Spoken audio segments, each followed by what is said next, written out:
Ladies and gentlemen, today is September the 12th, 2021, and we're going to jump into some world discussion with Agent Smith.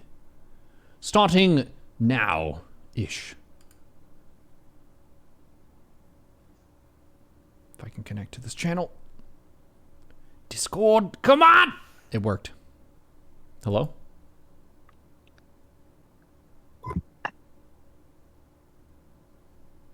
Hello? Hello? Hello? Can you hear me? Yes. Hey, how you doing? Pretty well. How about yourself? I'm doing all right. We have a bit of a crazy week of the new WoW raids and stuff coming out, so we're kind of scrambling to try to make that a success. Cool. But the summer is over here, and we're like nicely dipping into autumn weather, so I'm grateful for that. Heck off, heat. See you next year. Anything exciting happened this past week for you? Yeah, last Sunday, the reason we didn't have Agent Smith is I went over to a friend's house and we played a board game that we had been already working on from a previous session. It's called Kingdom Death, and it's kind of like Dungeons and Dragons meets Settlers of Catan, where you have some characters you start with, the world is shit, and you're just trying to work together to survive. But it's not quite as it's not quite as committed to each character as, say, Dungeons and Dragons, where you have a backstory and you're really invested in them. The game is really dangerous, and there are a lot of different ways that you can be killed. So you're trying to manage your tribe's population and keep the tribe moving forward, but you might lose your character to this or that bad roll. Well, that sounds pretty interesting. Yeah, it's fun. The 2 sessions that we did were about maybe 6 hours for the first one and then 5 hours for this one. So it's pretty long form. It's hard to just do a quick game of it. But I think it can be more rewarding if the game is deeper. It's called Kingdom Death. Yeah, I'm looking at the Google image search for it. It looks pretty involved. Yes, it is. It's expensive as well. Yeah, I saw that too.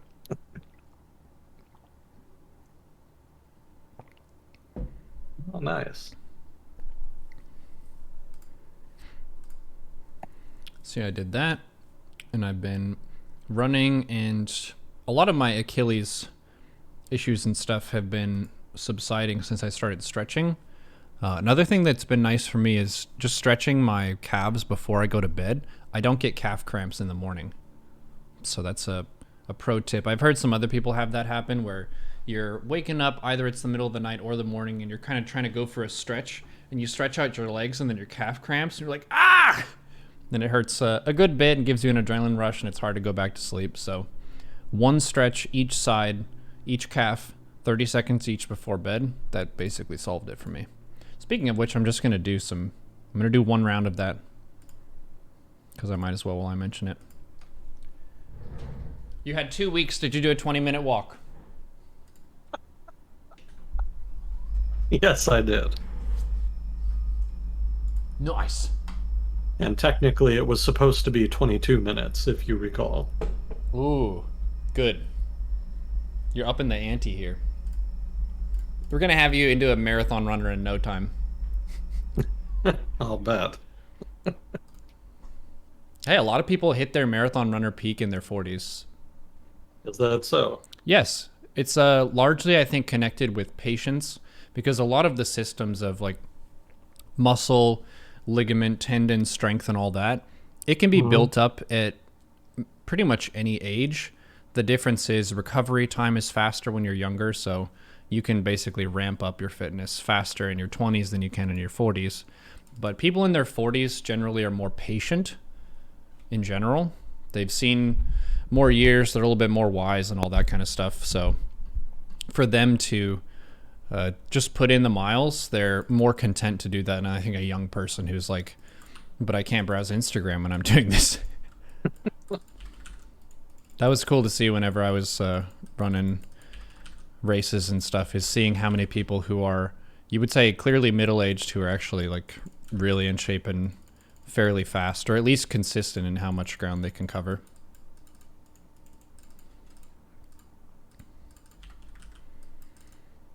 So there's the check-in with that. Chat, you're also officially challenged as a part of this world discussion to take some time for yourself to go outside and go for a walk. Walking is a great way to just be kind to your circulation, work on some of your muscles and ligaments and all that kind of stuff, and take care of your body without needing to do anything that's a Herculean feat. Can you hear me all right? The quality of the call was saying that it was like yellow or red for a little bit. Yeah, I hear you fine. Fantastic. Am I coming through okay? Yep. So what's been going on in the world? Oh, God. Uh-oh.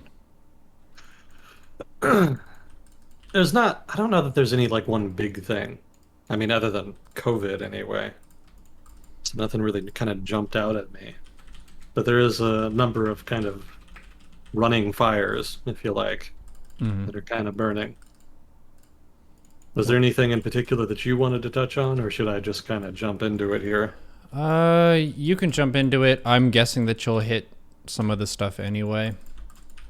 People are still like in a frenzy about vaccines and mandates and all this, but I already did a vaccine talk with Will Blur, who's an immunologist, so Oh, cool. yeah, that was a really nice way to kind of get a take from someone who works in the field actively. He's very measured about it and very patient with talking to people, but I could see how it'd be frustrating if you're like putting your life's energy and work and stuff in trying to help medicine be a success, and also to push the boundaries of like what the best medical techniques are and innovate new stuff. It's got to feel pretty bad when you say you innovate the mRNA vaccine and you're kind of working really hard on that, and then a bunch of people are saying that it's going to kill you and that kind of thing. That would be annoying if I put myself in that spot. It's just people for you. Yeah. Francis Fukuyama was not correct when he said it was the end of history. People will always find new things to be stupid about.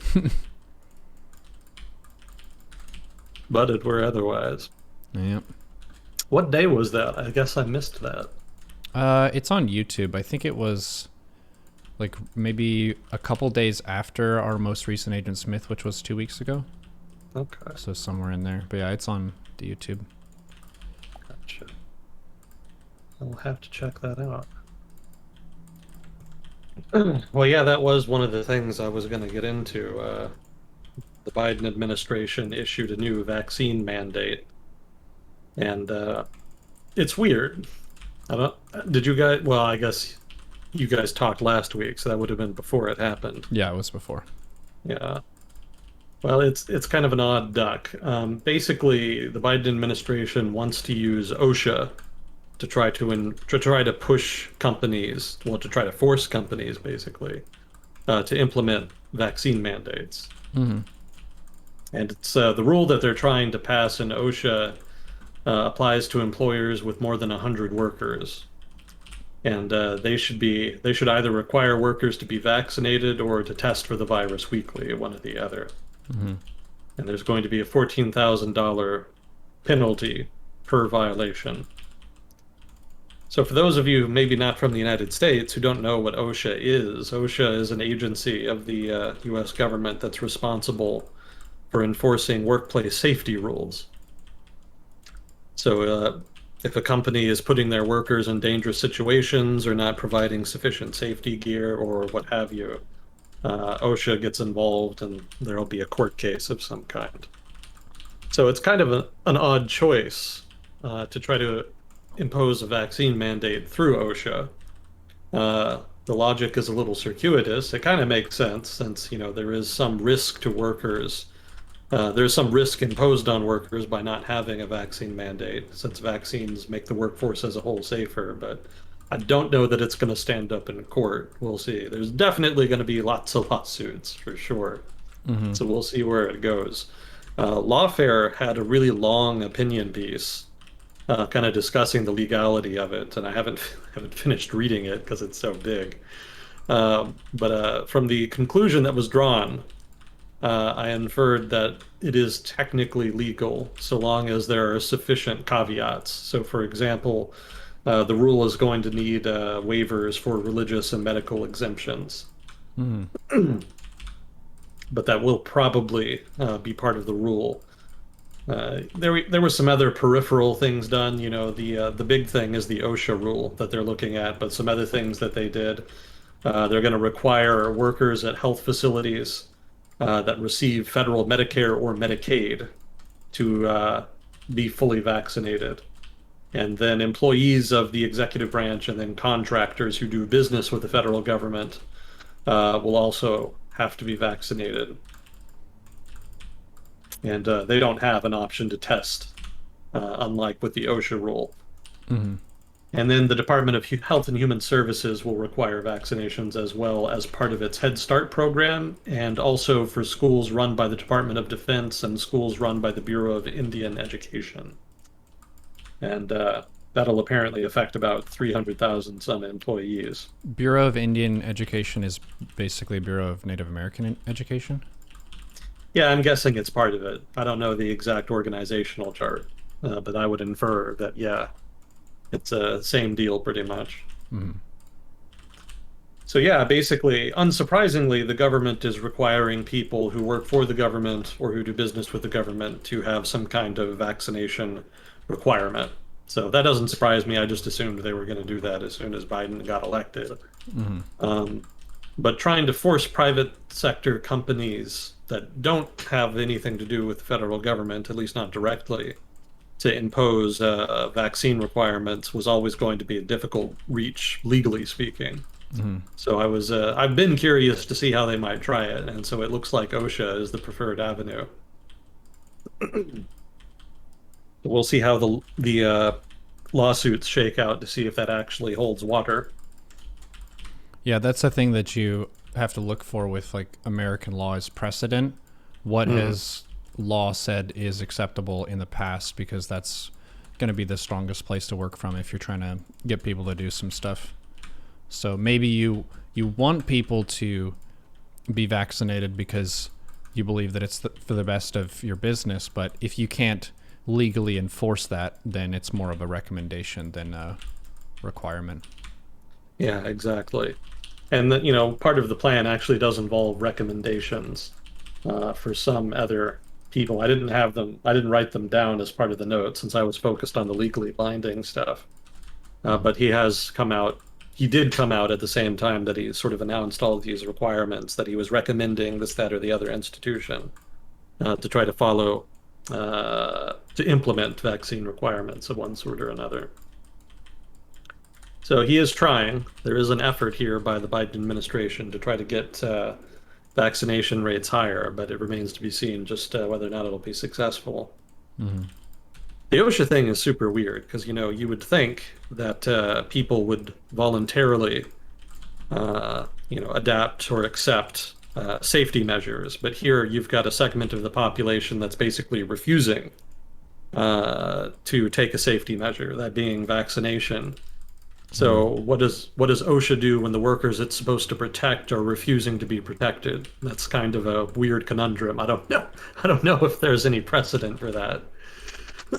So that's why I'm sure it's particularly unusual for the lawyers involved. So I'm sure there'll be some colorful argumentation that comes out of that. Well, isn't the fundamental problem that the workers believe that they're not actually being protected by the vaccine? Because I don't think the people who are refusing the vaccine are like, look, I know it's for the best, but I don't want it. Most people, Yeah. I think, have that perspective of if they're refusing it, they're refusing it because they feel like it's no bueno. Yeah, there's a lot of people like that. Others think it's a conspiracy. There's everybody's kind of got their own reason. Some of them just don't like the idea of being required to do it. Yeah. There's sort of that anti-establishmentarianism, Hmm. amongst certain subcultures in the United States. So, that alone kind of put people off of it. Hmm. Australia's been Australia's been doing a lot of stuff like that lately. They've been imposing some very restrictive rules. That set off some people. Although it's very popular in Australia, I think it's more I think it's more Americans who are upset about it. Hmm. But yeah, that's something to watch for now. I don't have all the details as of yet as far as how the legal side of it is going to shake out. But I thought it was worth mentioning that OSHA was the specific mechanism by which the administration was going to try to do that.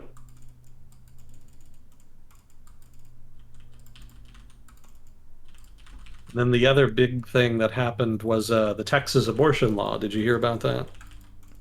I did. Yeah, and that's another Yeah, one where what can they do with that when it comes to like state law versus federal law? Because yeah. that's it's going to Roe versus Wade, which was a federal ruling which effectively legalized abortion, and then Texas is doing something to try to make it illegal in state at a certain Yeah, period of pregnancy. So if yeah. they've been pregnant for a certain period of time, they basically said for this window you can no longer get an abortion. Yeah, the details of it are really interesting. Because they actually designed the law in a way that makes it relatively difficult to get the law before the Supreme Court. Mm-hmm. And it's a weird mechanism. I didn't even know you could do this, but basically they deputized individual citizens so that they could bring people to court on behalf of the state of Texas. Mm-hmm. And I'd never heard of that. I'd heard of deputizing people like for a security problem, like sheriffs or deputies or police deputizing people, to help with a given security problem. But I'd never heard of like an attorney general doing it for like a legal thing. So that's a new one on me. And the way it works is that if anybody gets an abortion after 6 weeks, basically, of being pregnant, then they're in violation of the rule. Mm-hmm. And so normally, what would have happened with previous laws is that the state of Texas would have, somehow found out about it and they would have brought charges. The actual attorney general of the state of Texas would have brought charges. And instead, here, it is written into the law that anybody can file charges. And they're not doing it on their own behalf; they're doing it on behalf of the state. Mm-hmm. But the state is allowing them to do that, and that's technically legal, I guess. I mean, the problem with the law is standing, because normally, if you want to bring suit against somebody, you need to have standing. Like the thing that the other person did or the rule in question has to have affected you somehow. And unless you're like somehow related to the woman who's getting an abortion in violation of the law, you don't really have standing. Mm-hmm. So the law kind of skirts around that by deputizing people, as it does. So it's very unusual, and the effect of it is that normally if the state of Texas were bringing suit, then the suit could be appealed up to the Supreme Court pretty easily. But somehow it doesn't work as easily when it's just a whole bunch of people doing it, Mm-hmm. like individual citizens. There's also a problem of just the sheer volume of lawsuits that could be filed. Like you could file a whole bunch of frivolous lawsuits targeting abortion providers, and even if the cases end up getting dismissed, it would still cost a lot of money in order to go through the normal procedure of going to court and getting the case dismissed. So a lot of abortion providers in Texas have already stopped providing abortions just because they're afraid of the massive weight of a potential deluge of legal cases being brought against them. Mm-hmm. So technically, they could actually continue providing abortions. Again, you can technically still legally get an abortion before the 6 week mark, but just because of the legal fear, basically, they've already stopped providing that service until things kind of get cleared up. Mm-hmm. And the big brouhaha was when the Supreme Court had this case, had the law rather, on its shadow docket, which is to say that, they were looking at the law and considering whether or not they should kind of intervene. And they would not have like shut it down per se, but what they could have done is put a hold on the law. They could have suspended it until, a further court case could have been held to determine constitutionality. But ultimately, they decided not to do that. And so a bunch of people came out and said that this was a de facto reversal of Roe v. Wade and that this was getting rid of abortions in Texas and whatnot, and that the Supreme Court did it on purpose. And, a lot of people were obviously very upset about it. Hmm. And, there's some truth to that. The Supreme Court could have stepped in, but it's also important to keep in mind that this is not like any kind of official ruling. Eventually it's going to end up in court and it's going to make its way through different circuits of the court system. And almost certainly, I imagine it'll end up before the Supreme Court at some point. So it's still not inevitable that this law is going to stand constitutional scrutiny. In the meantime, you basically can't get an abortion in Texas now, which in effect is a de facto reversal of Roe v. Wade. So So did of course, it passed, but it hasn't gone up to the courts to basically confirm that it's going to stay? yeah, yeah. Okay. That is my rough understanding of it. I don't have like any kind of formal legal education. So I'm not familiar with how the shadow docket thing works. As far as I know, it's just the system by which the court determines which laws or cases that they want to review. Hmm. And by deciding which to review and which not to review, that can have repercussions, as we've seen here in this case. But that doesn't mean that they've formally ruled that it's legal or illegal. It basically just means that they've kind of passed the buck and that it's going to end up being decided later. So the law, I imagine, will probably be struck down because it is a pretty obvious attempt to basically ban most abortion, if not all abortion. Hmm. And Well, I you could don't, say effectively, if the law caused the abortion providers to stop, then they did effectively stop abortion yeah, with that. no, well, they've definitely succeeded in that, but I don't know that that would be the reason they would strike down the law per se. I think they would look at the intent and the structure of the law, and there would be some technical legal argument there. Hmm.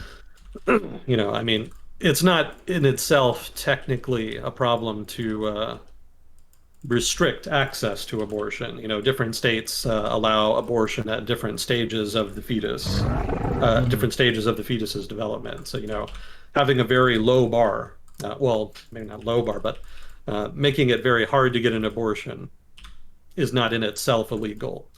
But if you structure a law in a way where there's a de facto ban or there's significant restriction of access, then generally the Supreme Court has shut down those kinds of laws as unconstitutional. Hmm. So I suspect that's going to be the path that this law follows. But it's just going to take some time. And in the meantime, there's probably a lot of people who will be significantly effective, probably negatively.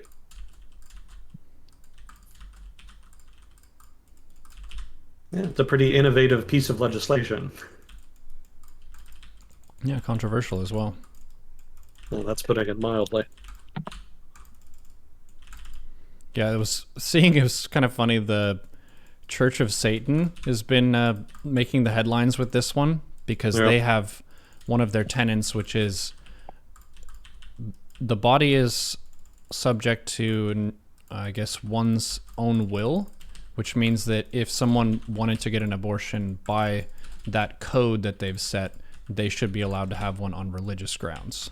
So it's kind of funny because I don't know how much you know about Satanism or LaVeyan Satanism, but there was a guy, Anton LaVey, in the 60s. I think it was written in like 69 or something. He wrote the tenets of Satanism, but it's not like we worship Lucifer of the Christian Bible. It's more of I would say, an atheist sort of set of codes. You don't have to wear anything in particular. You don't have to worship anything in particular. It's more of just like you use the flair and the pizzazz of Satanism to get attention, but it's really just about leave other people alone, try to live the best life that you can. It's a lot about personal freedom and don't mess with other people would be kind of a way to boil it down. Not really so much of the goat sacrifice or whatever you would think about in movies or comics or something. I hadn't heard that. Yeah, I'm not super familiar with the Satanism, Yeah. such as it is. I thought it was going to be like just crazy stuff of like maximum evil, people getting killed or whatever. But no, it's more just like we use this to scare old people and make the news. They've done some other stuff in the past that's kind of similar to this. One that comes to mind was, I can't remember which state it was. Maybe someone in the chat or YouTube comments knows.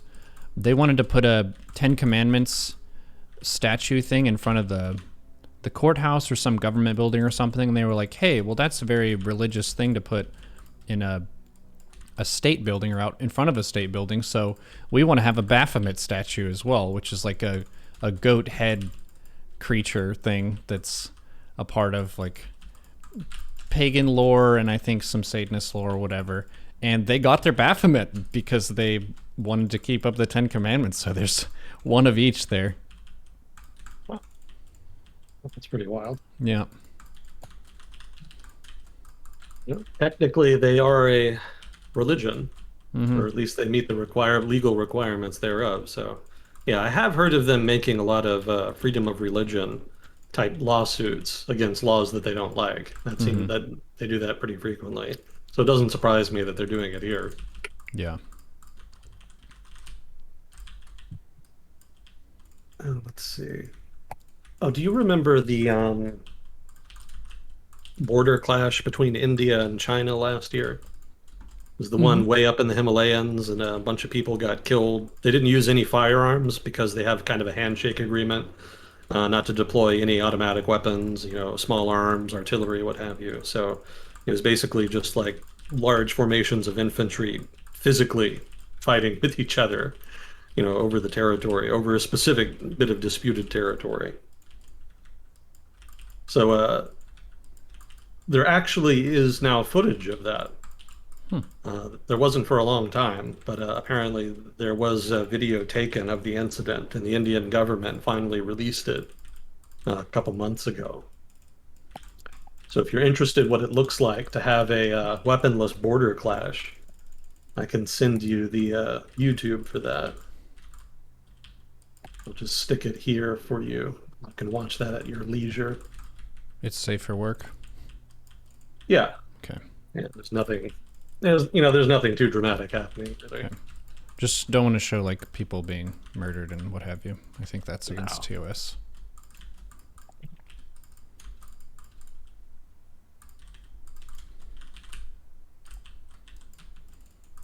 Okay.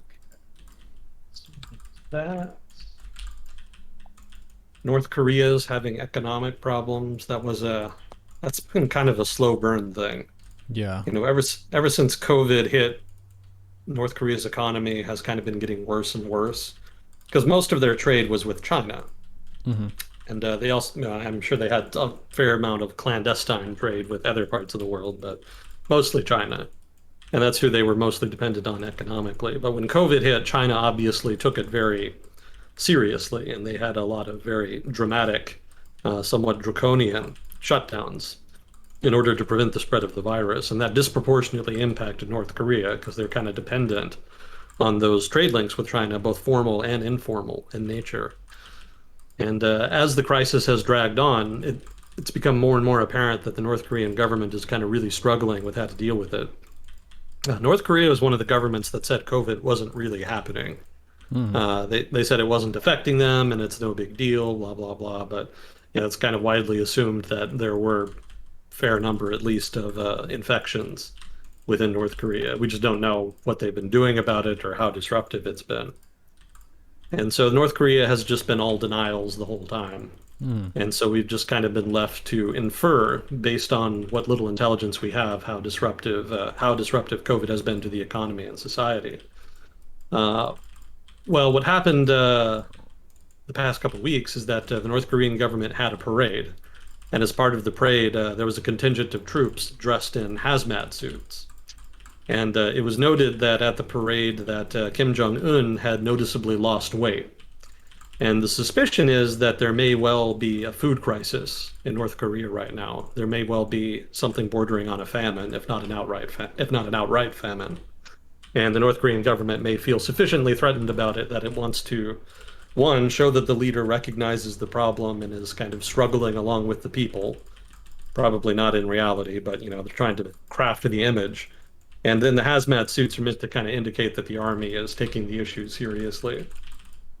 Potentially, it's all criminology, so you kind of have to make your best guess based off of what's available. But that was a significant change. The North Korean government wasn't really showing a lot of outward signs of really dealing with it, but now we have some. So that suggests that maybe it's reaching crisis proportions.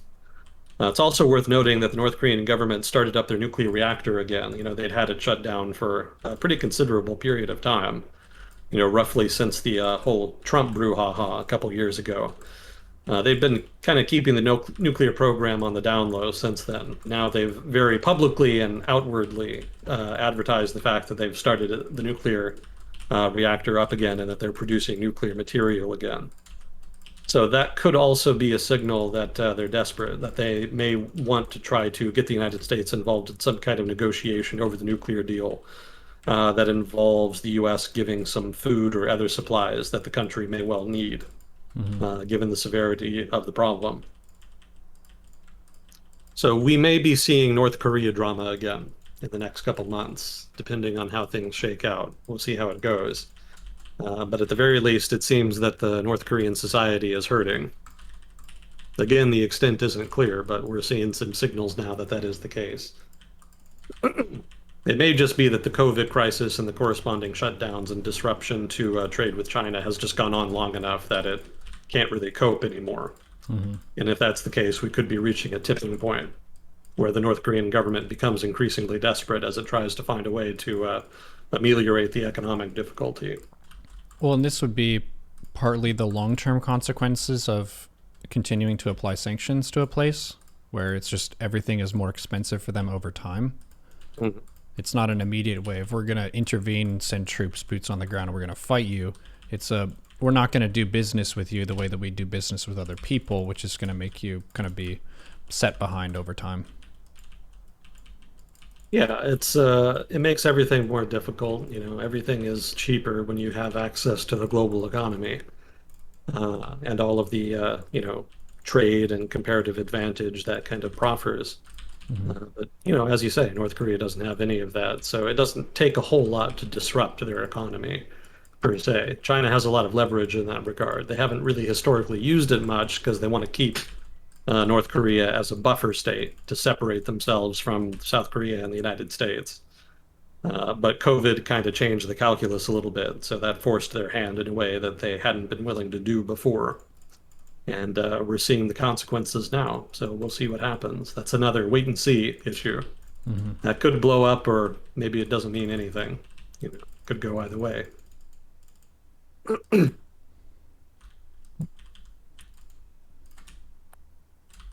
See, there's a lot of drama, well, not drama per se, but there's a lot of action in China policy-wise. We're learning more about it with each passing month as they do more and more things. I suspect it kind of came out of the last People's Congress because there was a lot of new policies passed then. We talked about the fiscal side where they were going to try to reduce government borrowing and spending in order to try to inculcate more responsibility and efficiency among state-owned enterprises and to put the debt of the country on a more sustainable track. So we talked about that before, and that was one of the major policy decisions made in the last Congress. But there was apparently a bunch of others that weren't as well advertised, and we're starting to learn more about what those probably were, just based off of the stuff that the government's been doing. So we could touch briefly on that if I can find the cheat sheet that I made. Oh, God.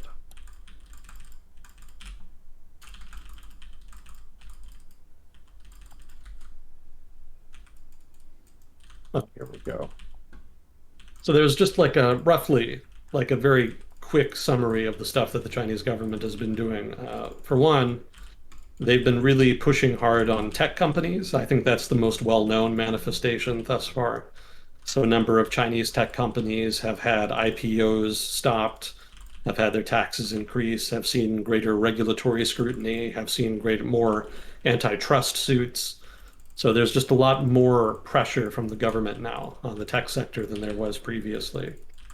Before they were almost protected because they were seen as an important strategic asset in China's industrial policy.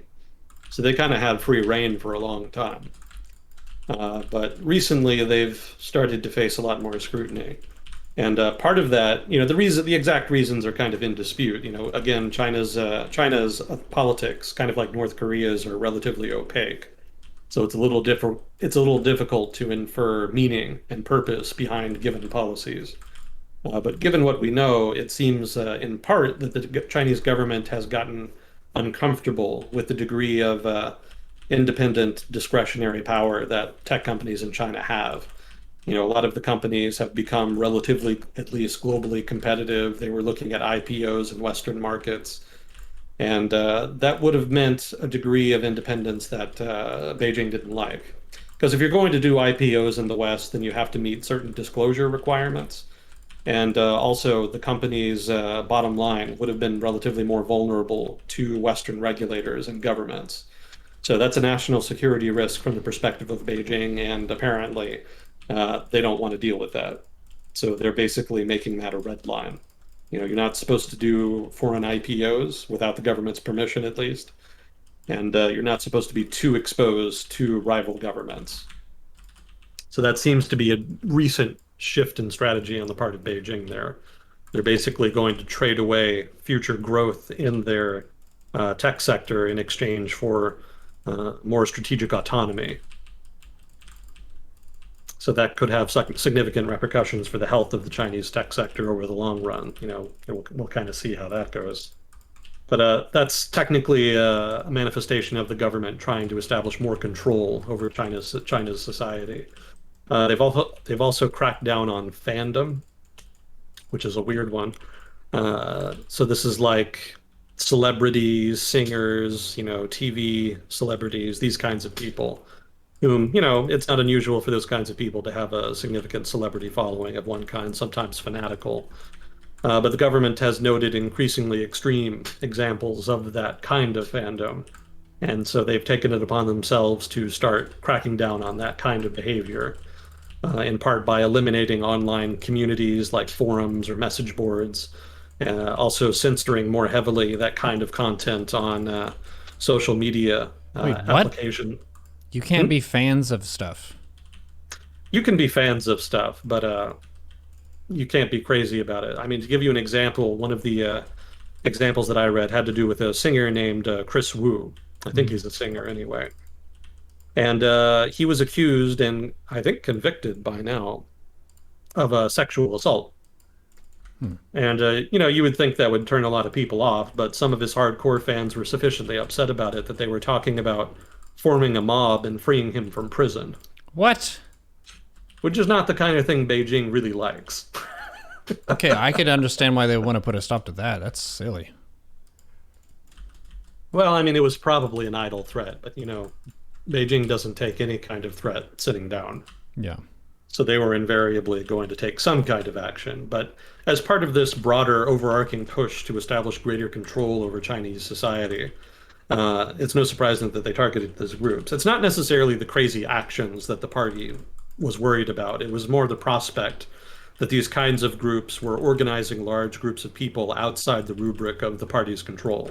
Mm. Anytime any kind of group in China gets a significant following, the party gets nervous, and the party basically requires that any kind of large group in China have some degree of either direct control by the party or significant oversight. So fandom in China, so long as it was small, didn't really matter, but now it's kind of gotten large enough that the party's a little bit concerned. And so as a result, it's become one of the targets of this recent campaign. And then another aspect of this control campaign is greater censorship. So there's just much less tolerance for dissent, criticism. They've also, somewhat weirdly, they've started to target LGBT movements. That is to say, you can't post stuff that's explicitly pro-LGBT, at least not in the degree that you could before. So movements like that have an online presence, those have been targeted. Hmm. Um, Again, the issue in part is that those movements are autonomous, and the party doesn't like that. It would prefer that any kind of movement like that be directed by the party or be a part of an officially government sanctioned movement of some kind. So that's part of the reason they're being targeted. This is also part of a push by the Chinese government to establish a single identity. Part of what's happening is that the government is trying to build its legitimacy on the back of appearing conservative. There are conservative traditional values that are a part of the nationalist identity the party wants to craft. And so stuff that runs counter to that traditional notion those traditional notions of social values have increasingly been targeted by the government as part of this crackdown. And so LGBT communities have felt that. Feminists also have felt that kind of pressure, and just any kind of group that can fall under that rubric, basically, is being censored from the internet. There is still some room for activism at a local level. If you want to do like physical activism, if you want to talk to people, I think there's a little more tolerance for that. But online, there's been a big push to scrub it. So those are three examples, roughly, of campaigns by the government to establish greater control over Chinese society. Another thing that they're doing is populism. They're trying to build the government's legitimacy by appealing to popular sentiments. So part of that is passing rules and laws that well, not build, but protect privacy online, which I'm sure sounds hilarious, but it's true. That's what they're trying to do. They're trying to undermine the tech companies' control of data and trying to restrict their access to it. It's been noted somewhat wryly that the government itself basically still has unrestricted access to everybody's data. Conditional privacy. Yeah. It's privacy for thee. Well, privacy for me, but not for thee. It's a very limited privacy campaign that's focused on tech companies, but not the government.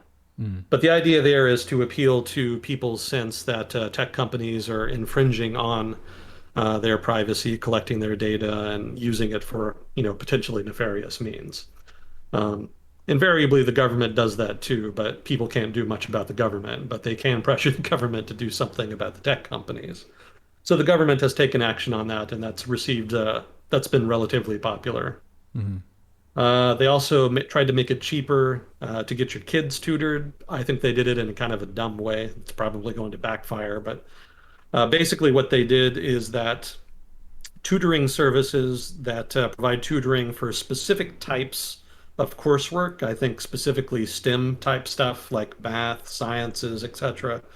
Tutoring companies are, I believe, not allowed to charge for that anymore, or not allowed to charge nearly as much. I don't remember quite the details. How do they pay rent? Well, they don't. That's the thing. A lot of tutoring companies have basically either folded or have had to shift gears in response to this regulation. And the suspicion is that tutoring will still be expensive, but that you're gonna have to find it either in the informal sector, or you're gonna have to go outside China or do it online or something like that. The in-person tutoring, such as it's been, is going to significantly change, and probably for the worse, because it's not a charity. They do have to pay their teachers and tutors and whatnot.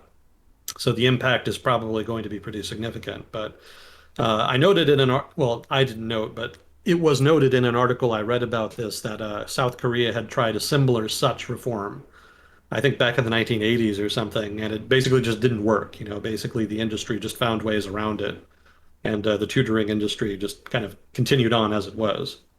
So I think the government's thinking here is that they wanted to make it a little easier for people, specifically the middle class, to get their kids, the education that they need to get ahead. But not going to happen. People want their kids to have an edge in education, and wherever they can find it, they're going to get it. And tutoring companies know they can charge for that, so they're going to find ways to make that money one way or the other. Black market tutoring. The criminals you didn't expect. These criminals, they're meeting underground to help kids with their math homework. I'll show the footage of the China versus India fighting in ravines with riot gear, basically. Yeah, this doesn't really seem like a major thoroughfare where people would be doing business and commerce and stuff, but this is a territorial thing. Yeah. No, we want this ravine with muddy water. You can't pass through here. No, but this is our ravine. Well, it's the principle of the thing. Yeah. Once you give an inch, they take a mile. So everybody makes sure to fight for the territory that doesn't matter, so they don't have to fight for the territory that does. Hmm.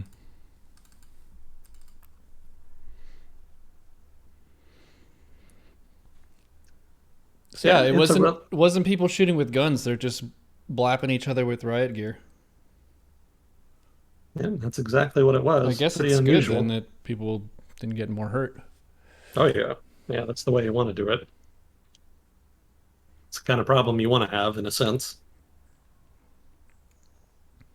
But yeah, another factor behind the tutoring reform in China is that the government is trying to reduce the stress of the Chinese education system. And that's been a kind of big problem that's been a big point of criticism by a lot of people in China for a long time. But now that the Chinese government is really trying to win hearts and minds, so to speak, they've really started to focus more on making that easier. So they also wanted to make tutoring more accessible so that it wasn't as much of a problem. And then they also started, I think, restricting the number of exams that children could be subjected to in elementary school Mm. uh, in order to kind of reduce stress.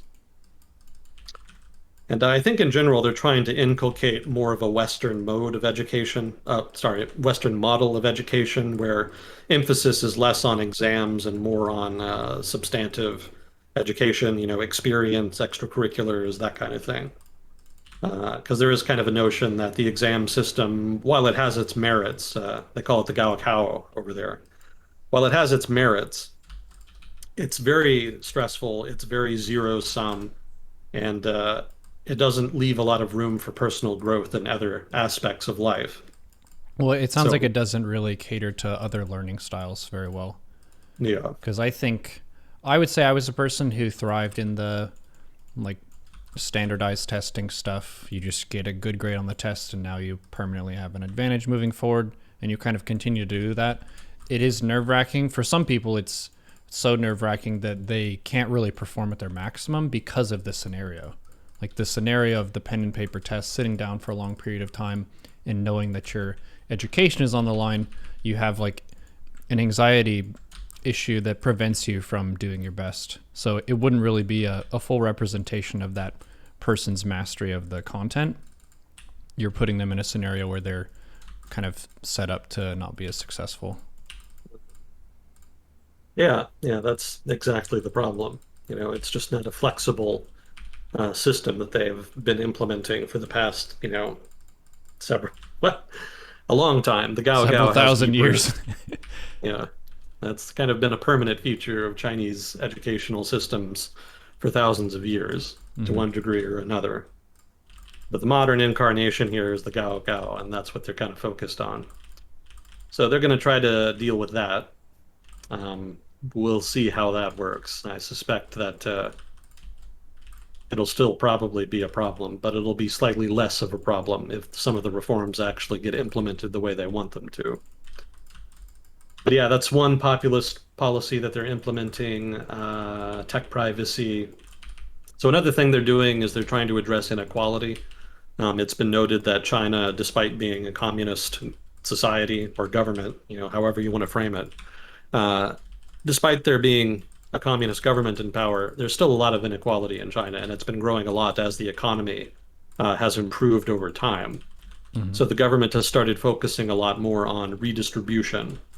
Uh, they've The degree to which they've actually implemented this is kind of debatable. There's been bits and pieces here, a higher tax here, a more social spending there, and just not a whole lot per se. But they've definitely made a big deal about advertising the fact that this is going to be a major pillar of policy making going forward. So the idea here is just exactly what you would think it would be, just basically pushing for greater redistribution of wealth, greater spending on anti-poverty, and basically trying to generate opportunities for communities that have been marginalized by all of the economic growth over the past 30 years. Hmm. One of the things they're doing as part of this is trying to pressure private sector companies into greater charity, basically greater philanthropic activity. And they've also raised taxes and have tried to build a stronger social safety net in China because it's actually not very good. Hasn't been traditionally. So there's been some traction on that, but they've also pushed companies to take on greater responsibilities within their communities, so that they can also contribute to the social safety net. So that's a third thing they've been doing. And so then the fourth item here on the list of populist policies they've been trying to implement is just red propaganda. So basically, this is just pure public relations. They've been trying to really appeal to conservatives in China who remember the previous communist eras of China rather more fondly than some of the younger folks do. So these are sort of your traditional Maoists, or maybe just doctrinaire communists in China, of whom there's still a pretty good number. And they haven't been terribly thrilled at the sort of capitalist free market bent to policymaking since Deng Xiaoping came to power back in 79, 1980, whenever it was. Mhm. And they've gotten short shrift over time, but now that the government is really worried about legitimacy, it's kind of falling back on that group as a kind of base constituency. And as part of that shift, as part of that move to appeal to them, they've started really pushing a lot of propaganda about the Communist Party of China's role in China's history, everything that the party has done for China, pushing for greater recognition of the workers and workers' rights. Uh, Basically, just everything that you would associate with mid 20th century communist messaging Mhm. is kind of coming back. And it's received a mixed uh, response from different people. Obviously the conservatives like it, but there's also a lot of people who have grown up in what is a relatively urban liberal China, at least in certain regions, and I don't think it's as well received amongst that quarter of Mhm. Chinese society. But there's also not much they can do about it, so maybe it doesn't really matter so much that they don't like it. But anyway, those are some populist things the government is doing to try to build legitimacy. Again, that's mostly just politics. That's the government just responding to the general pressure that a lot of the changes in Chinese society over the past 30 years have wrought. So populism to try to build legitimacy, some policies of control to reestablish and expand the party's traditional control over all aspects of Chinese society. And then a third category here is economic reform. And this is, basically exactly what you would think it would be. The Chinese government having taken a more conservative turn here, conservative by the standards of Chinese politics anyway, Mhm. um, they've shifted their economic policy to focus a lot more on state-owned enterprises. And there's been some debate about this ever since Xi Jinping kind of came to power as chairman, as paramount leader of the party, whether or not he's like a sort of stifled would-be reformer or if he's more of a conservative. Uh, it's just kind of hasn't been explicitly clear. He did try to implement some reforms early in his leadership tenure, but over time, it kind of became more clear that he favored state-owned enterprises more than he did private sector firms. And so we've started to see that more clearly as time has gone on. So one of the things that they're doing now as part of this push towards economic reform is to discipline state-owned enterprises. State-owned enterprises in China obviously have the benefit of any number of direct and indirect subsidies proffered by the government. On the one hand, that's helped them stay active and employ lots of people, but it's also stifled their innovativeness. You don't really have to innovate if there's not a lot of market pressure. And so they've become very inefficient with time. And that's a big problem for the government because it's very expensive to continue to subsidize ineffective, cost inefficient firms.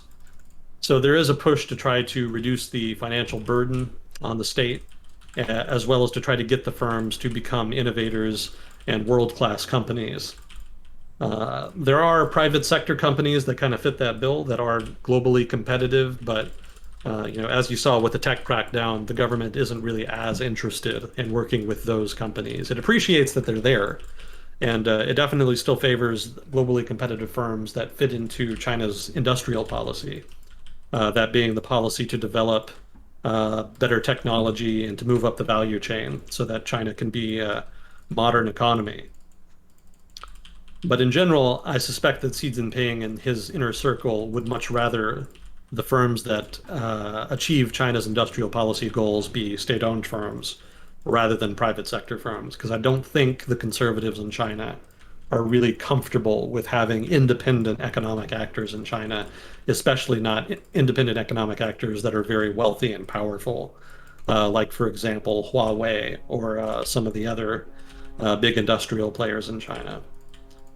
So there's kind of a cognitive dissonance in Chinese policy right now. You know, they do want large competitive firms, but they're not really favoring the private sector firms in that vein like they used to be. They've started to focus a lot more on trying to make state-owned enterprises more competitive. So it might be a little counterintuitive to hear that conservative Chinese that support the state-owned enterprises are trying to discipline them. You know, they've started allowing them to default on their debt and have in general tried to expose them to more free market competition so that they can be more competitive. So all of those are things liberals would want to do if they were trying to make the economy more liberal. But conservatives now, I think, are trying to do that too, specifically because they recognize that just giving subsidies is not going to make those companies efficient, innovative, or powerful. You know, they need some market competition there. But I think the reason that I think the proof that this policy is a conservative policy and not a liberal one lay in the fact that they really have not done any kind of equivalent policy making. They haven't given nearly as much policy focus to supporting private sector firms. You know, the focus on private sector firms has been much more on establishing greater political oversight by you know, expanding the role of Communist Party cadres inside those companies and otherwise establishing greater oversight and regulation. You know, there hasn't been nearly as much support like they've been giving to state-owned enterprises. So greater competitiveness for state-owned enterprises will be good for the economy, but the fact that it's going to come at the expense of private sector firms is going to be a bad sign for the long-run health of the Chinese economy. You know, we're still learning about just what kinds of economic reforms the government wants to do, because again, opaque political system. But in general, the outlook is looking increasingly negative overall.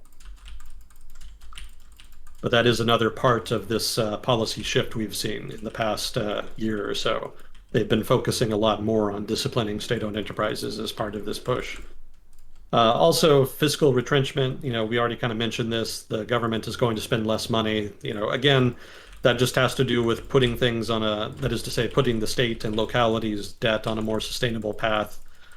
We've talked before about this. You know, the Chinese government could handle a debt crisis if it really needed to, but it would be very disruptive and it would be a lot more efficient to avoid it in the first place by putting in place reforms, which is what they're doing now. So this isn't really a liberal turn per se in economic regulation. This is just more about implementing finessed, intelligent policy. You know, whether you want a greater state role in the government, state role in the economy or not, it doesn't make sense to take actions and steps that cause a debt blowout sometime in the future that's going to be difficult to unwind. So all told, all of these policies that China has started to implement here all kind of point towards a desire of the party to protect itself, protect its legitimacy, protect its hold on power, while at the same time trying to improve the major economic actors that it wants to drive the economy. So all told, relatively conservative.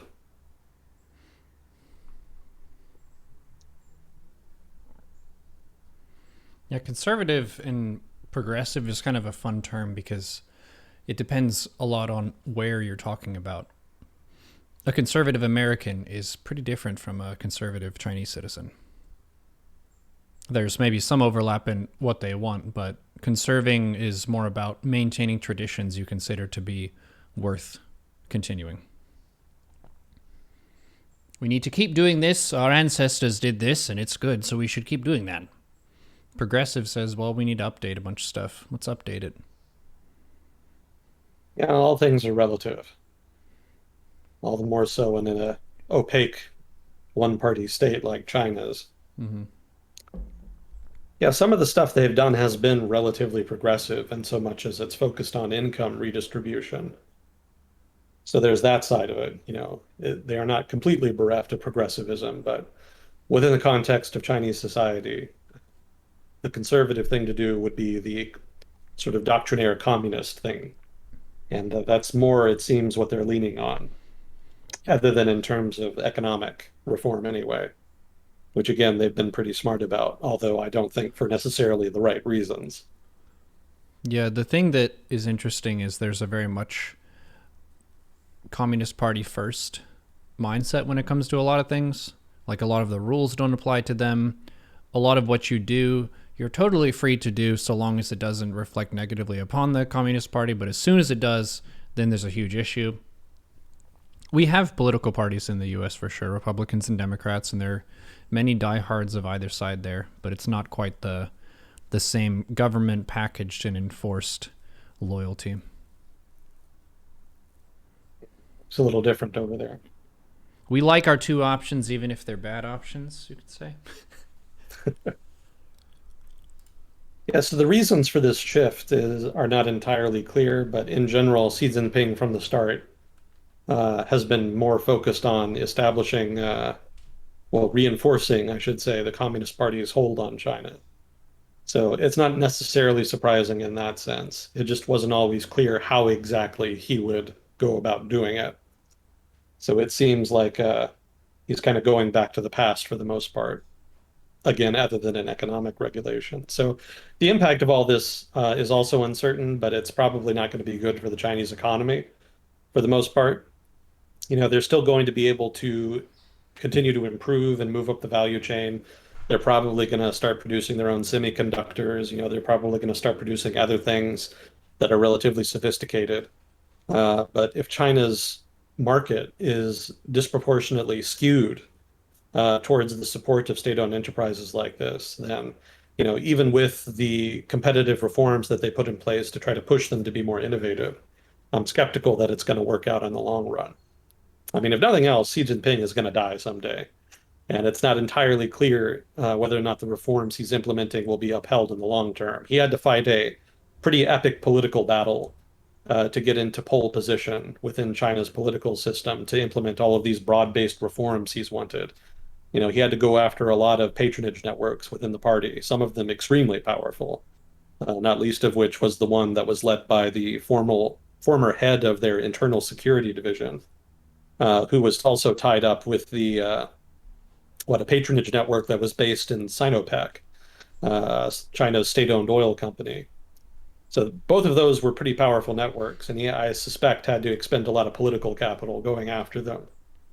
But once he's dead and his network loses its most powerful member, it may or may not be the case that similar competing power centers pop up, and dealing with them, or maybe even losing power to them, could involve a reversal of some of these major reforms, which may involve reversing the competitive reforms that are being forced on state-owned enterprises, such that they don't even face that level of pressure to become innovators, whereupon they just go back to form and just become a dead weight in China's budget. But even before that, even with Xi Jinping and still in power, there's no guarantee that state-owned enterprises will actually become the dynamic kinds of firms that the government wants them to be.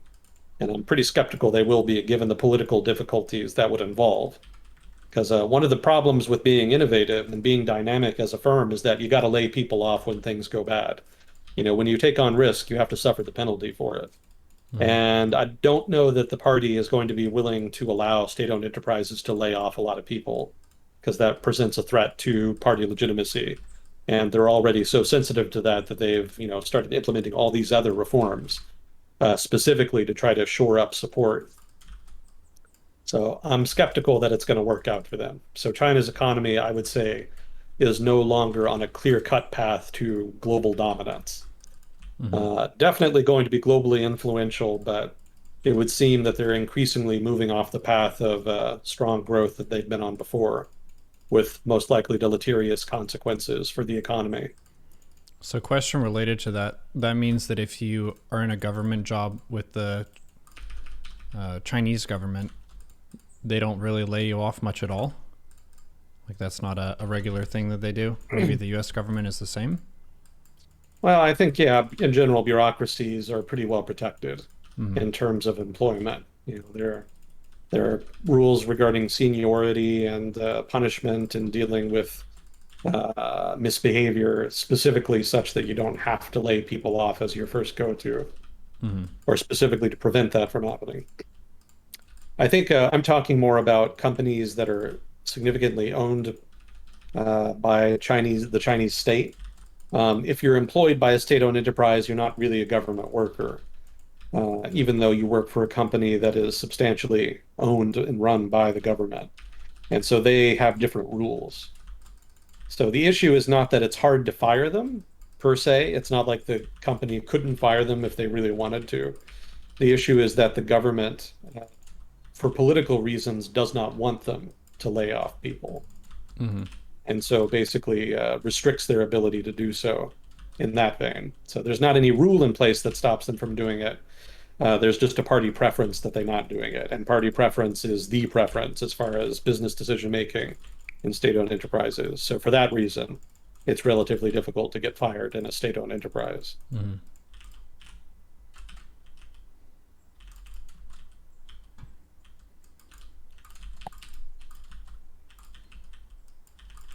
I guess all of this too kind of ties into the fact that one of the reasons that I think it's relatively unlikely that China's government is going to cause trouble abroad, try to significantly build up its military presence abroad and influence other countries, is that it's just really difficult for the party just to govern China because it's so big and the problems are so difficult. And as the country's economy has grown, the problems of governance have become more complicated, not less. Trying to deal with a modern financial system and the evolution thereof without crashing the economy, that's very difficult. Trying to move up the value chain and develop manufacturers that are globally competitive while at the same time minimizing risk to society in terms of company uh, bankruptcies that cause a lot of unemployment. That's a difficult balancing act for the government. So there's these thorny problems that the party is facing right now, and they're all just so devilishly difficult that I doubt they're going to have a lot of bandwidth left to deal with significant foreign entanglements of one sort or another.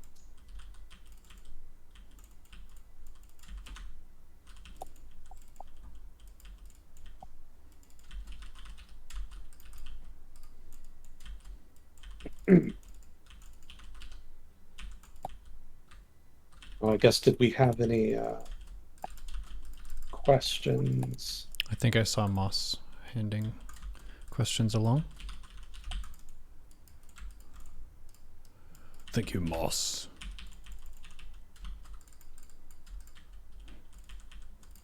Let's see. So recently, the Chinese division of ARM as has been described in the media, gone rogue.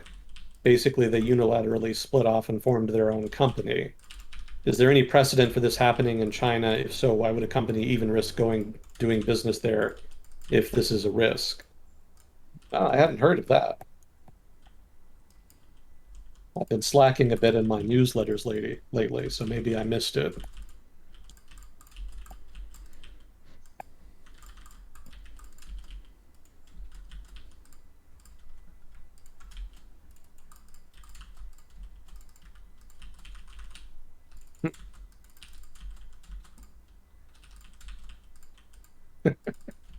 I'll have to read about that.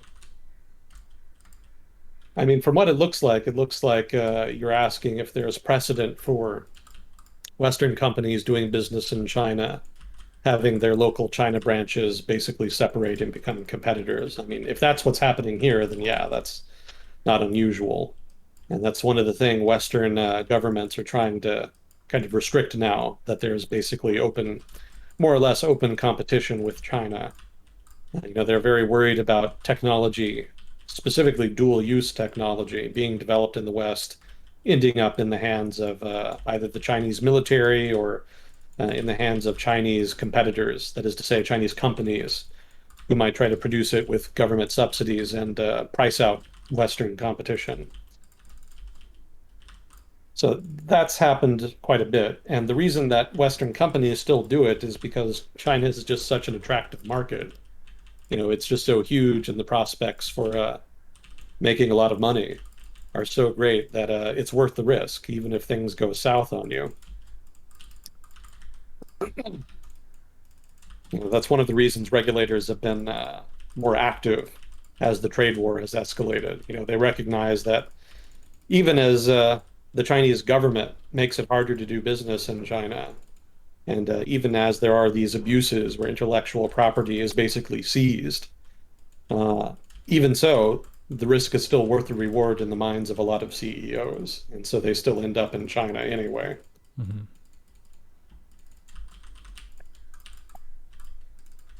So not that unusual in the grand scheme of things.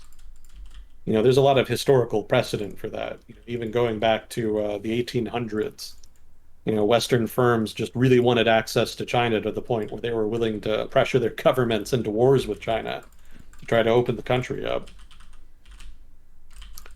The Opium Wars were largely about opium. Uh, that kind of ties into trade too, since the opium was basically being used to pay for tea, porcelain, silk, and other stuff that Western consumers wanted, but that Western companies had trouble paying for. But the major fallout from the Opium Wars wasn't just the de facto legalization of the drug trade. It was also that Western companies and countries started getting increasingly generous concessions in China, which allowed them to do business. And those were much in demand with Western producers because they just very much wanted to try to tap that market. I don't know that it ever really paid off. I was reading a book about early Western experience with China, basically from the 1500s to the 20th century. It's a pretty cool book.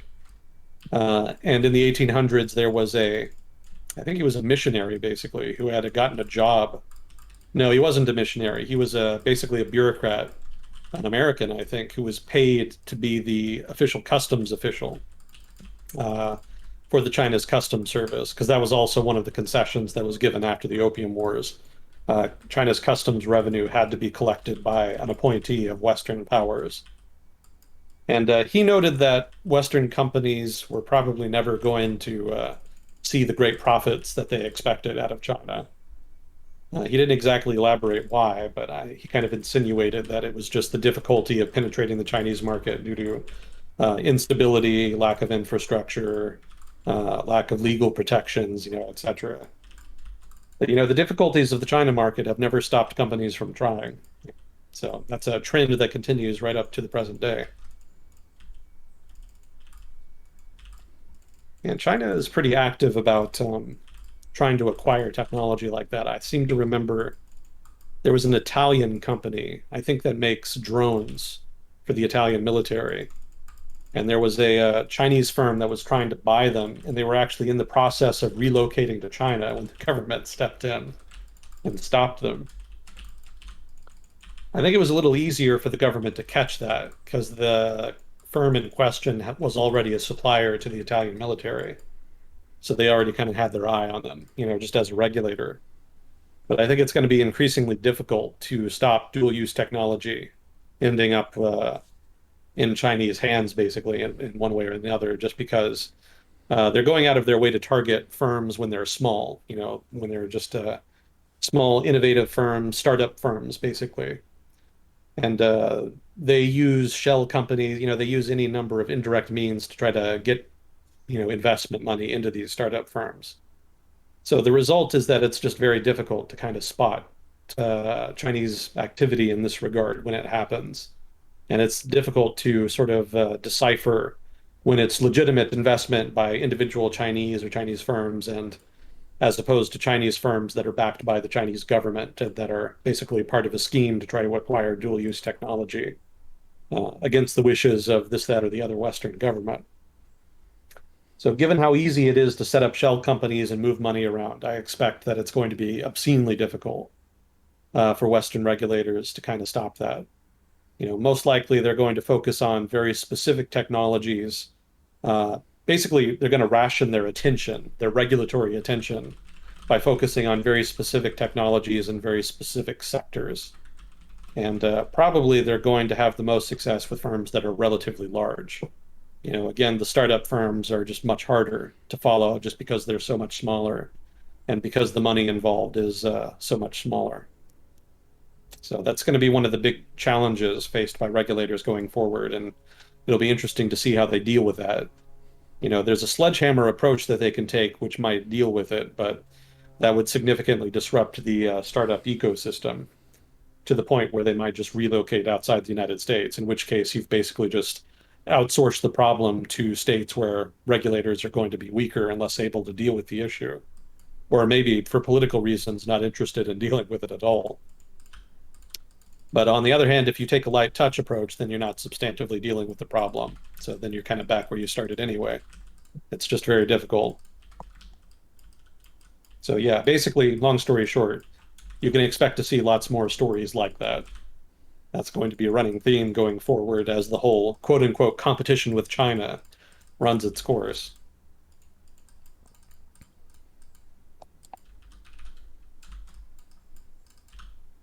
Let's see, there was another one. Oh, from Mass Neotech.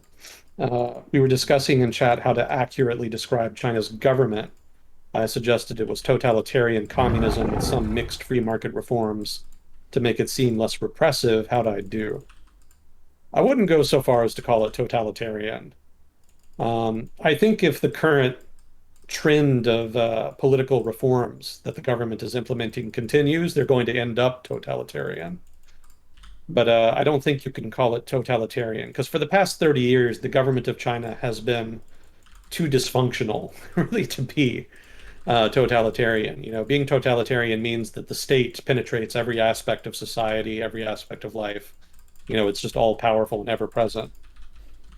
And the party, despite the fact that it really wants to be those things, has not been able to do that historically. There's just been too much administrative dysfunction, poor government design, too much corruption, too much policy incoherence for the state to really have that kind of reach.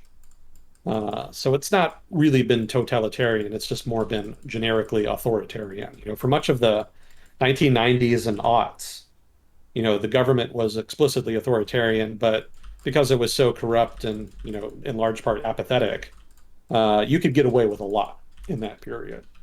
So it's only really been in the past 10 years that they've started to shift away from that and started to return more to a party-centric society. And it's kind of been slow. They've been trying to move in that direction for a while. But it's been difficult. There was the big '08 financial crisis, and the fallout from that kind of distracted the government for a long time. And then there was the trade war with Trump. So there's just been other things that have kind of distracted them from the desired path, I suspect. So, but that being the case, I don't think then, even now, given the lack of progress they've made in that vein, that you can really fully call them totalitarian. They may get there sooner than we'd like. So I don't think it's impossible for them to reach that point. But I think as of now, they've not yet sufficiently become a coherent administrative state, or at least have not sufficiently developed a coherent administrative state to really fully be totalitarian.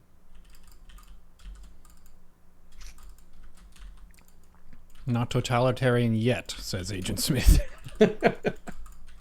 They're working on it. It's a work in progress. Yeah, we'll see. Yeah, the Uyghur thing, I think maybe is what you might be thinking of, because that's definitely in the realm of totalitarianism. But I would point out that other states have done similar things that were not considered totalitarian.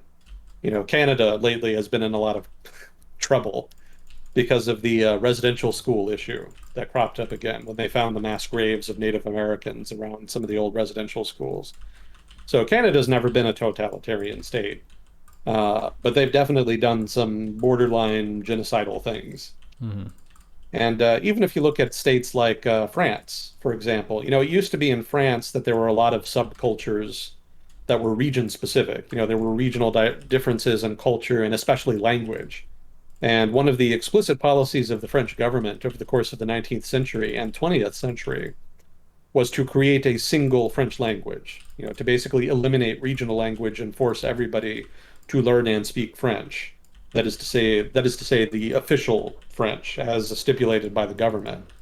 And that project was largely successful. There was a pretty decent population of regional language speakers in France right up to the mid 20th century.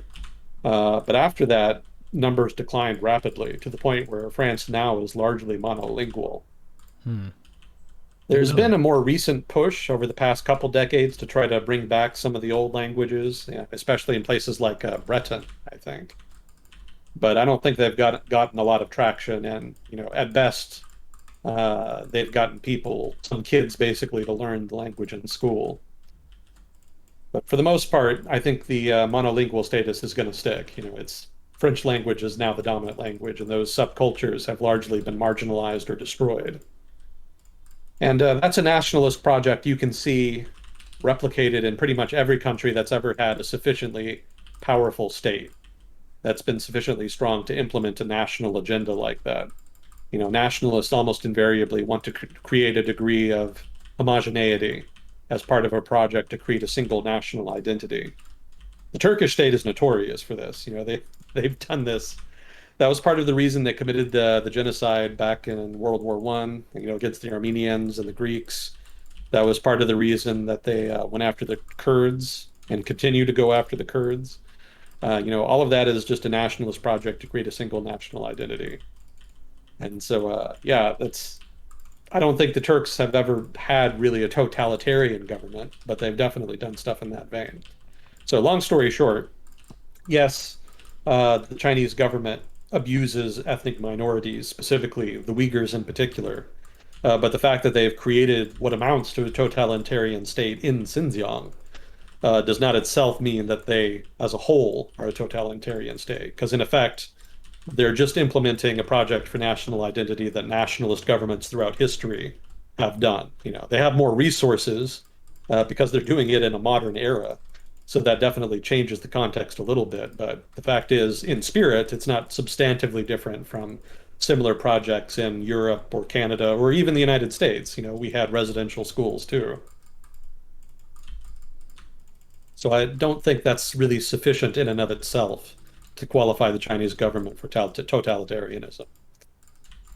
To take that argument a step further, consider what would happen if China democratized. What if China's government were something resembling a liberal democracy? Well, if it were, you can bet that the strongest political ideology, so to speak, would be invariably nationalism. And nationalist Chinese, historically, if you look at the period before the communists took power, and probably really even after, since nationalism has been a tenet of Chinese communist rule since its inception. Chinese nationalists have always had a somewhat rocky relationship with China's minorities. They've always been a little bit iffy because, on the one hand, they want them to be a part of China and recognize them as a part of China. But at the same time, they've never really been comfortable with the fact that they have a separate ethnic identity. Hmm. And that's kind of something that's waxed and waned with time. For a long time, Chinese nationalists just didn't have the reach to force any kind of policy of cultural homogenization over provinces like Xinjiang or Tibet or whichever.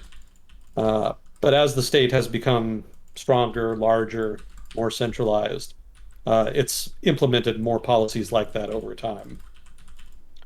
I think the communists were relatively conciliatory for the first couple decades, because their attitude is that they wanted to distinguish themselves from the Guomindang, and the Guomindang were less intolerant. They were very much about homogenization and culture, pushing a single vision of Han Chinese culture. They even invented like their own state religion. It was kind of this weird form of Confucianism. Maybe Etche Fatum would be interested in this because I know he's interested in Confucianism. There was actually a kind of derivative, sort of weird rump form of Confucianism created specifically by the nationalist government or the Guomindang of the 1930s to serve as a state religion in China.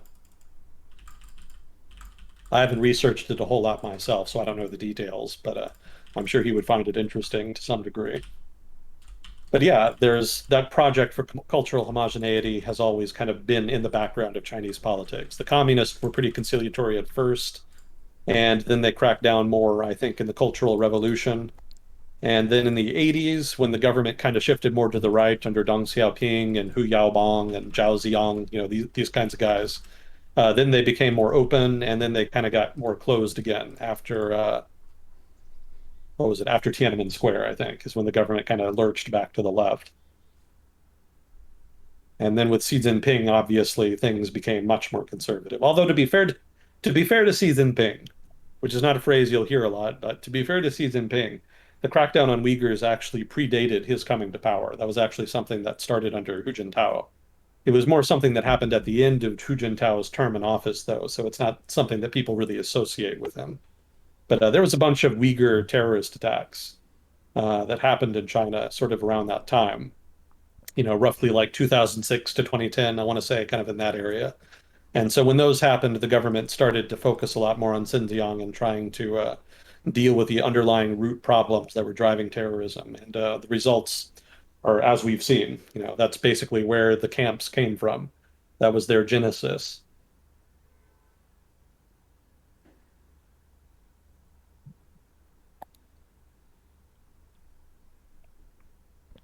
So that would be my perspective on the issue of whether China is authoritarian or totalitarian. Some thoughts, anyway. Really, you could make a decent argument that it is totalitarian. You could point out just the fact that even if the administrative state is not as strong or is not as strong or coherent as the party would like, doesn't change the fact that the party is ever present and that they exert an immense amount of influence in society, and that anybody who comes out against them is invariably going to face problems. So, that's all true. But, when people say totalitarian, I invariably think about Stalinist Russia and Nazi Germany. And I don't think the CPC, that is to say the Chinese Communist Party, is at that level yet. I just don't think they kind of have that. And, keep in mind also that they had a Maoist period in the 1950s and 60s where they really had Stalinist style governance. I think more so in the 50s than the 60s. The Cultural Revolution was kind of a weird, decentralized form of authoritarianism. That's a whole conversation unto itself, but they definitely had a Stalinist period in the 50s. And I don't think the current iteration of the Chinese government really kind of even matches that in terms of the degree to which they were trying to enforce their writ over the people. But yeah, it's debatable at the very least. I wouldn't come down too hard against you on that.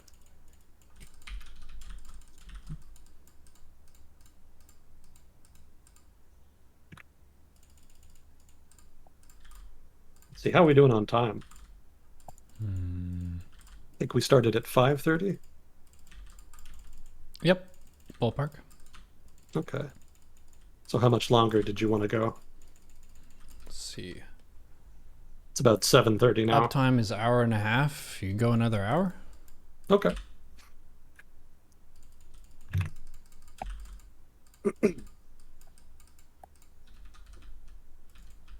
Gosh. Let's see. Have you ever heard of the queer dunker? No.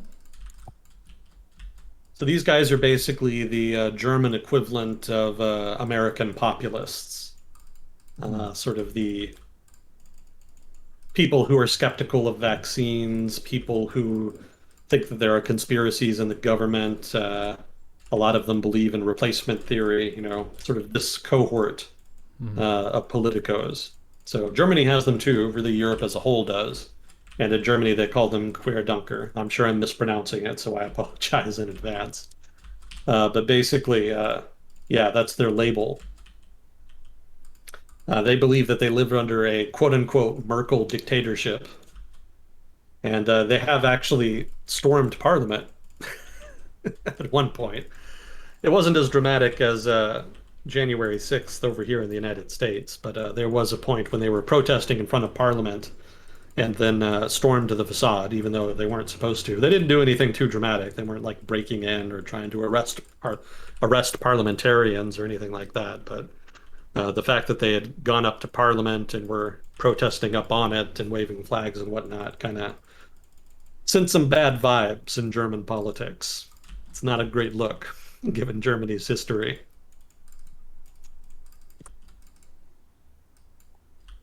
Oh yeah, there were some people waving the German imperial flag there. That was also kind of a no-no. Imperial flag, that would have been World War One or pre-World War One? Well, both. Yeah, that's they didn't change it until after World War One, Mm-hmm. when the what was it, the Weimar Republic, I think. I think they had a different flag for that. But yeah, it's I don't know that the flag itself necessarily has a lot of like far right symbolism, but I think the far right has imbued it with symbolism because it's kind of their reference point for traditional values and sort of an older version of Germany that they want to return to. If we have any Germans in chat, please correct me on this stuff. I should do the usual disclaimer. This would be a good point for it.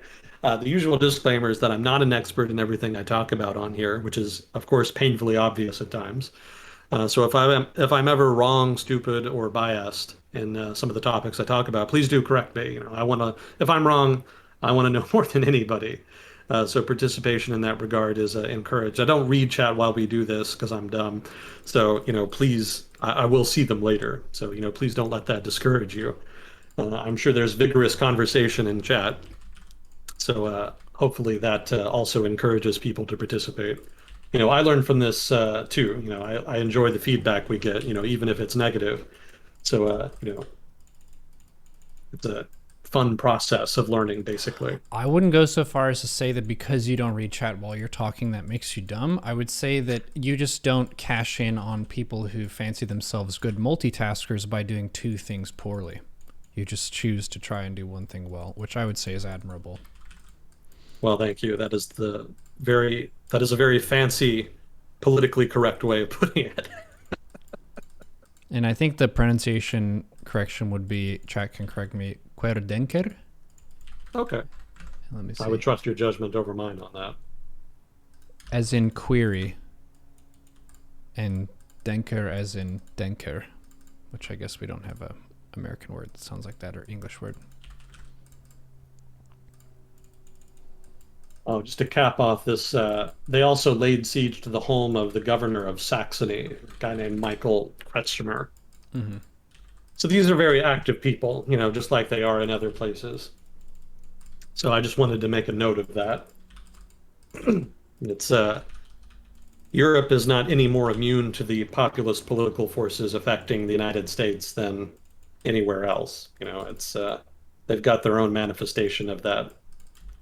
It just doesn't appear in the same ways or appear as often. Certainly not in American media. We've got our own drama here. Plenty of it. So drama in other places kind of tends to get crowded out. Did you see the shootings in Seattle last week? No. Oh, that's right. You're in Seattle. Okay. I sometimes forget you're actually up there. Yeah, there was I think it was Proud Boys and Antifa. And I don't remember which one was protesting and which one was counter-protesting. But they were both there doing one or the other. And at one point, I think the Proud Boys ended up chasing Antifa from the protest site. And then one of the Antifa guys pulled out a gun and I think shot 5 times at one of the Proud Boy guys. Mm-hmm. I don't think he ended up hitting them other than in the foot. One of the rounds hit one of the Proud Boy guys in the foot. And so that, of course, made the rounds on Reddit, as it always does. But yes, some minor political violence for you in Seattle. Yeah, that's a kind of a horseshoe theory thing where the Antifa crowd is on the left-hand side, Proud Boys are on the right-hand side, or I guess you could say the authoritarian side. Not sure, but yeah, definitely points of friction there. And Antifa I've seen used as like a scapegoat for a lot of stuff. Originally, one of the January 6th things was blaming Antifa for that it was all a setup from them. Yeah, I remember the videos came out and it's kind of clear who's doing what, so there's that bit of evidence. But they're anti-fascist is what the thing stands for, which I would say in principle a lot of people could agree with. They wear a lot of black and they wear masks as well, and they end up showing up at a lot of left-leaning protests and activist events and that kind of thing. So they're kind of seen as spooky, but I don't know how much actual like violence they've perpetrated. This would be an example of like, yeah, you're drawing a firearm and firing at people. That's certainly escalating stuff. Unfortunately so. But on the upshot, political violence like that has been pretty rare over the past year and a half Mm-hmm. overall. I've been trying to kind of keep track of it to see if there's any kind of emergent trend, but for the most part, doesn't seem to be one. Mm-hmm. Lots of protests, lots of fistfights, lots of shenanigans, but not a lot of overt violence, or at least overt violence involving the use of deadly force anyway. Let's put it like that. Mm-hmm.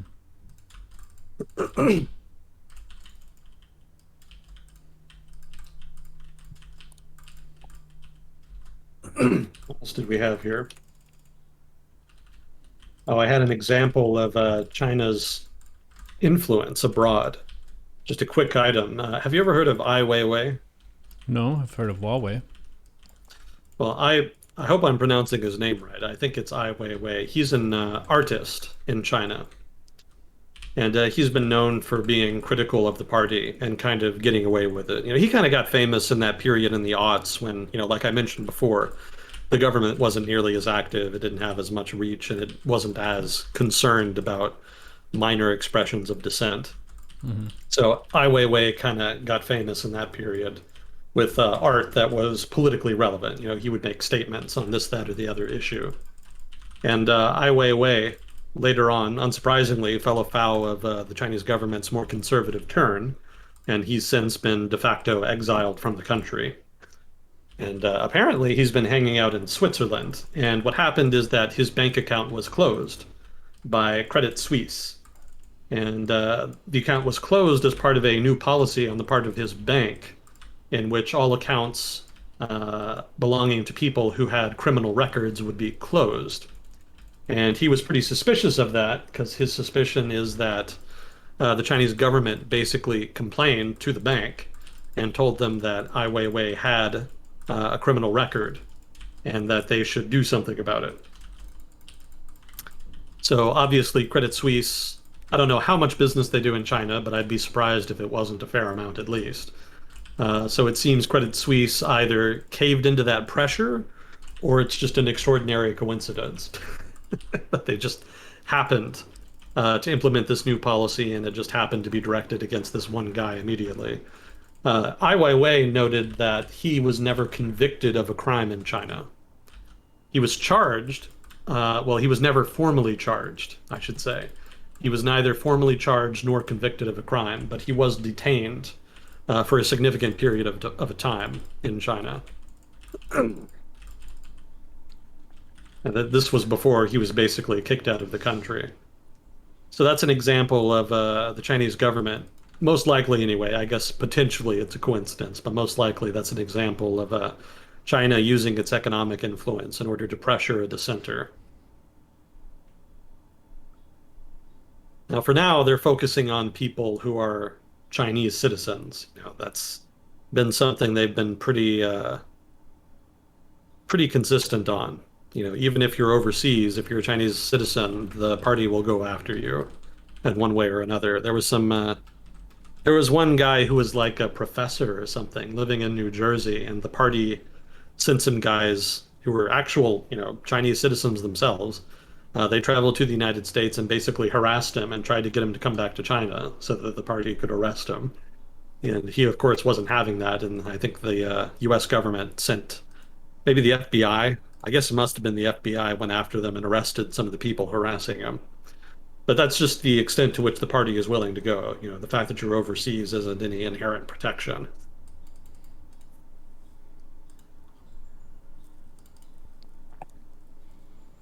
I bet you really want to come back to China.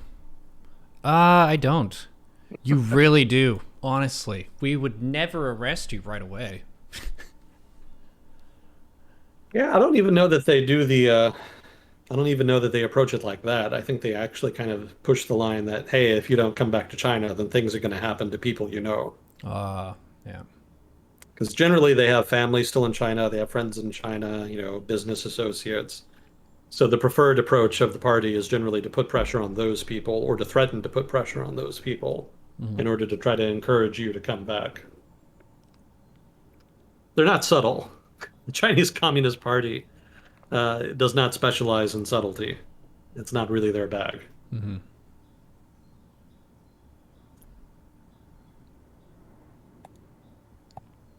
I don't really have any like big items to talk about today. I've still got a whole bunch of China stuff to get through, but just some other items I wanted to kind of touch on here. Chad is asking if Brazil has been talked about today. That's right.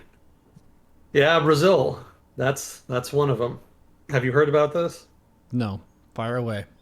Oh boy. So Jair Bolsonaro is trying to pull a Trump. That is to say, he's trying to lay the groundwork in order to stay in office after he loses an election. That's the broad perception, anyway. I don't know that you could prove it in court yet, but that is the broad perception.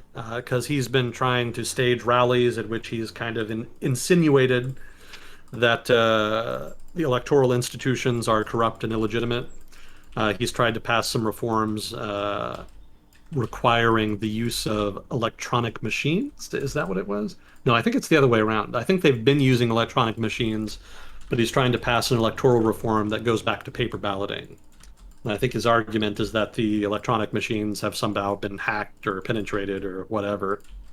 So basically, he's just been focusing a lot over the past couple months on delegitimizing the electoral institutions of Brazil. And I think late last year or maybe early this year, there was some talk of him trying to talk directly to generals in the military, trying to gauge interest and maybe helping him stay in power. From what we know, he was pretty thoroughly rebuffed, but the fact that he tried at all was pretty telling. Yeah, he hasn't been polling well lately, so it's not a surprise that he's kind of getting desperate, or at least so it seems. His opponent is, I think, what was his name? Lula da Silva. He was a left-wing president who led Brazil for a long time, back in the aughts, during a period when commodity prices were really good, and so Brazil's economy, disproportionately dependent as it is on the commodity prices, did really well. And the government had a lot of revenue to do some interesting things. This is when the Brazilian government started paying children to go to school, or more accurately, paying families to send their kids to school. That was a poverty reduction program that was considered pretty successful at the time.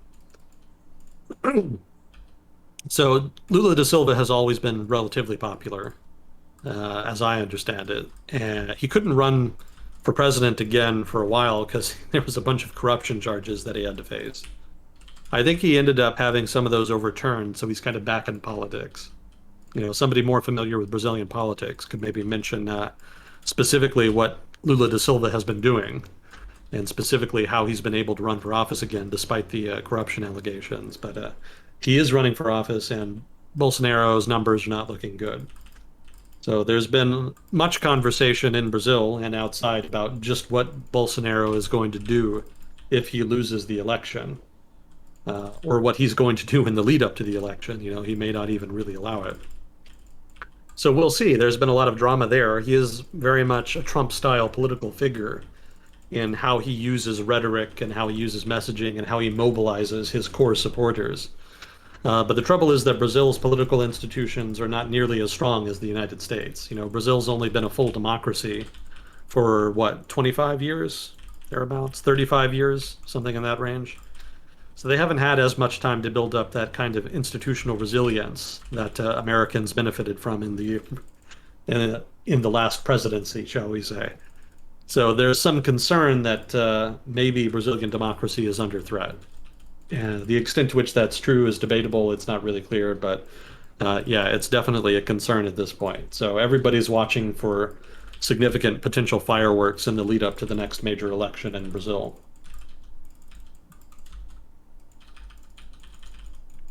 So you could be seeing that in the news soon. Yeah, it worked out so well for Trump. Wait. No, it didn't. Well, I think if his numbers were better or if the election was closer, maybe he wouldn't be quite so contentious. Hmm. But as is, it's pretty clear he's losing. Hmm. So I think he's pulling out all the stops ahead of the election in order to try to stem the tide. Hmm. I don't think he'll be successful. So I think the real question is going to be whether or not there's a peaceful transition of power. It's possible too that he may try to penetrate the electoral institutions, in in which case there's going to be a question of whether or not the election is going to be legitimate or not. So, he may poll terribly and then magically win, at which point there's going to be problems, to put it mildly. If there's any evidence of shenanigans with the electoral institutions and Bolsonaro is linked to it, then there's going to be some significant protests, I suspect. And it'll kind of fall to Brazil's nascent democratic institutions to try to unwind that, which is going to be a problem because corruption in Brazil is kind of a running theme through much of Brazil's history. So I don't know how much faith people down there would have in those institutions' ability to unwind potential Bolsonaro co-opting of electoral institutions, if not an outright attempt at a coup. If we have anybody from Brazil listening, maybe you can elaborate your feelings on Bolsonaro and just what's going to happen in the upcoming election. We'd certainly be interested in hearing from you. But my impression is that there's a lot of anxiety right now, just because there's a lot of uncertainty about just what Bolsonaro is actually going to do.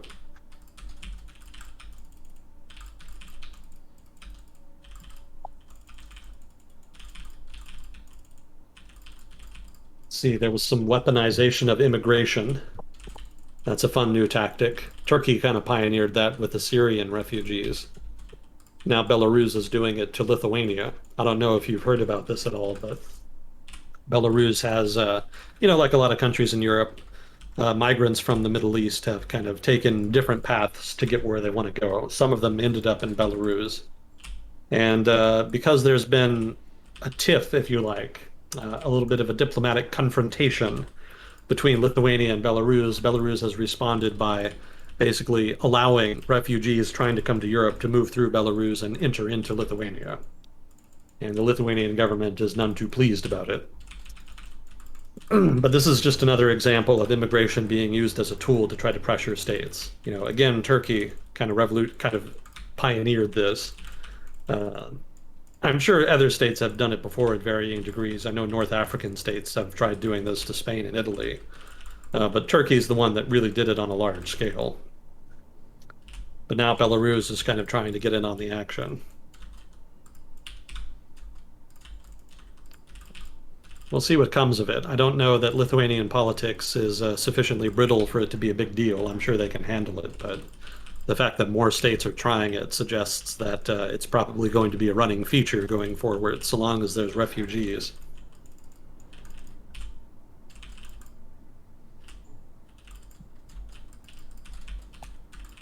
Yeah, I don't remember what exactly the tiff was. Yeah, I don't have it listed here.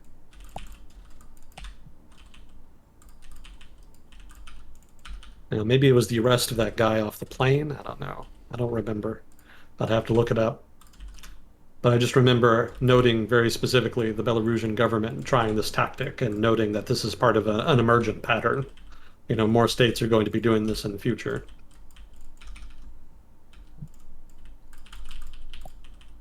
Let's see. Oh, yeah. I should probably get to this before I move on here. Are you familiar with Pegasus? Yeah, mythical creature, flies, horse-like. Yeah, that's the mythical one. I'm talking about the software that's been in the news. No. Yeah, this was I guess it's a suite of software basically that allows you to monitor people through their smartphone. Hmm. And it's a company in Israel that makes it. I think they're called NSO Group. Yeah. And basically, it allows you to infect iPhones or Android devices so that you can extract messages, photos, and emails, record calls, and secretly activate microphones and cameras. That's what I have in my notes anyway. And the That's kind of company says scary. that this is a tool that is meant to be used to monitor suspected terrorists and criminals. So that's what it's supposed to be used for. But it's basically off the shelf technology. You can kind of buy it at your leisure. They do filter buyers, they do screen them. But basically, if you're a government, you just kind of have to make a handshake agreement that no, you will not abuse this technology. So it's kind of debatable just how useful and impactful their screening process really is. But the reason that it ended up in the news is because there was a big leak. Some insider of some kind leaked a significant amount of the company's data to major news outlets. And so there was a subsequent investigation by the Washington Post, Forbidden Stories, Amnesty International, and probably some other media organizations that weren't listed. And they poured through the data here. Specifically, Forbidden Stories and Amnesty International released a list of 50,000 phone numbers around the world, going back to 2016, that were under surveillance, basically by the software, or well, phone numbers that belonged to phones that had been infected with the software. And they also did some forensic analysis of 37 of the phones in question. So this project ended up being called Pegasus Project, and I think it's an ongoing thing. Maybe they've wrapped it up since it happened. But they had some pretty interesting findings. More than 1,000 people spanning over 50 countries were found to be on the list, basically. And among them were politicians, heads of state, business executives, activists, and several Arab royal family members. Also, more than 180 journalists were on the list, including journalists for CNN, New York Times, and Al Jazeera. So the significance here, well, I guess I should kind of continue here. So the locations of the numbers being monitored by the software kind of clustered in very specific places. A lot of them were Arab. So Saudi Arabia, Saudi Arabia, the UAE, Bahrain, and Morocco were one cluster. Another cluster was CIS, Commonwealth of Independent States. That's Azerbaijan and Kazakhstan. And then also some other random countries, India, Hungary, and Rwanda, were also noted users of the software. So all these are countries that are basically using the software to, what's the word I want? Expand the ability and power of their intelligence apparatus. It's not necessarily easy to build up a fully modern and capable intelligence agency. So one of the things this software gives you is basically surveillance in a box. It gives you a capability that you would otherwise have to develop on your own, which saves you a lot of time and resources. And so the significance therein is that it makes surveillance of this sort much easier and more accessible to a broader range of actors. It used to be sophisticated surveillance methodologies were only available to relatively large, well-funded intelligence agencies, but now the technology is relatively cheap and available, such that a broader range of state actors can do it, and probably also non-state actors. It's worth knowing here, I've got this in my notes, it's not known exactly where the list of numbers comes from, and it's not exactly known how many of the phone numbers that were provided were actively targeted with spyware, as opposed to, passively targeted. So that's a little unclear, but in general, it seems like this is a legit leak. It seems like thousands of people, including some prominent people, were targeted. So NSO Group, for its part, denies any wrongdoing. They say the software is like I mentioned before, it's meant to target criminals and terrorists, and they say it's made available only to military, law enforcement, and intelligence agencies from countries with good human rights records. Whether or not that's true, you know, who knows? Debatable, given the countries that have been using the software, but that's their position. I did have a list of targets that have been confirmed as having been targeted by the software.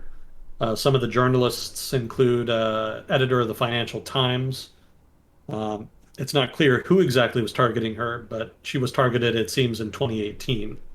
Some of the analysts who looked at it suspect that it was the UAE because she is kind of from the region. But again, it's not clear why they would go after the editor of Financial Times. There was also a journalist in Mexico who was murdered, Cecilio Pineda. Obviously, they were surveilling him before the murder. He was shot to death in March 2017, and it seems he was selected for surveillance 1 month before he was killed. They never actually found his phone after he was killed, so they couldn't confirm that it had been hacked, but it seems his number was among those on the list.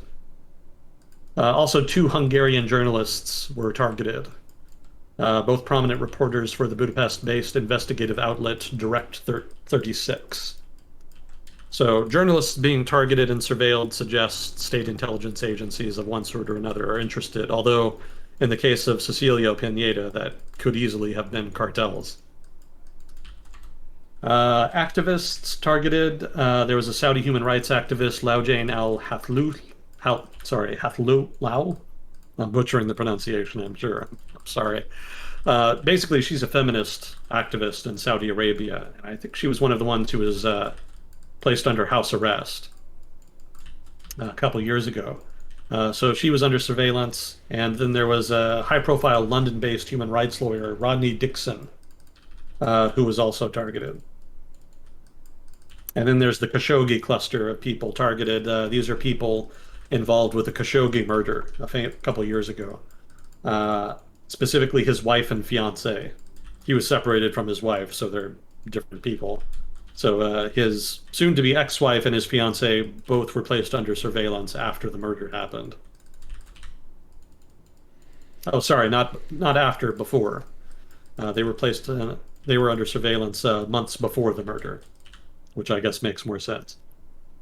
Also, a close personal friend of Khashoggi, Wada Kanfar, ex-director general of Al Jazeera Network, also allegedly targeted. Let's see, some guys in India. Rahul Gandhi, the head of Indian National Congress, was targeted. He had his phone tapped. And also some other leading figures within the administration were targeted. Also 40 journalists, no surprise. Given how corrupt politics is in India, this doesn't really surprise me at all. So it really could have been India. I mean, it could have been anybody. Probably it was multiple actors within Indian politics who were taking advantage of the software. And then another major user here was Morocco. There was apparently a bunch of people in the government who were targeted, including the King of Morocco, King Mohammed VI. So it seems the intelligence agency went after some of the leading figures in government. That could indicate infighting within the political structure. But I don't know enough about Moroccan politics to really say for sure. But I don't know what other reason the intelligence agency would really have to go after the king like that. You know, the King of Morocco is not like a symbolic figurehead. You know, he actually has most of the power within the political system. There was some reforms to allow the creation of a legislature and voting back during the Arab Spring, but not much of substance has come out of it since then. And then in Rwanda, they apparently tapped allegedly the Rwandan government managed to hack the phone of, infect the phone of the president of South Africa, Cyril Ramaphosa. And that apparently had to do with some negotiations that were designed to improve relations that were happening around 2019 when it happened.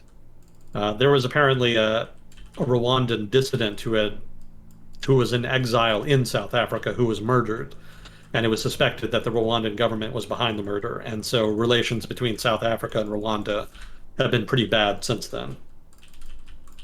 So as part of the talks to try to improve relations, it seems the Rwandan government tried to infect the phone with some surveillance software of the president of South Africa.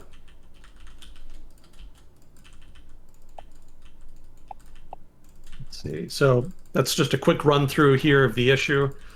Basically, the significance of this, again, to reiterate, is that software like this allows a degree of surveillance, of sophisticated surveillance technology that would not traditionally have been available to states, relatively weak states with relatively weak intelligence agencies. So this is another example of the proliferation of relatively advanced technology, giving capabilities that have historically been reserved for more powerful states. And the implication is that states that have traditionally been, middle powers or weak powers, or maybe not powers at all, now can do things that will significantly increase their ability to project power. Maybe not abroad per se, but to project power within their own countries and preserve authoritarian political systems, and also to go after people outside their countries who are dissidents. So that's a way of saying that it's easier and cheaper than ever to spy on people. Yes, Hmm. that's that's the long and short of it. But it's dangerous because the states using it are authoritarian who don't have a lot of scruples about going after people. Hmm. So historically, it didn't really matter because there was kind of a, you could only really be authoritarian within your own country. It kind of stopped at your border.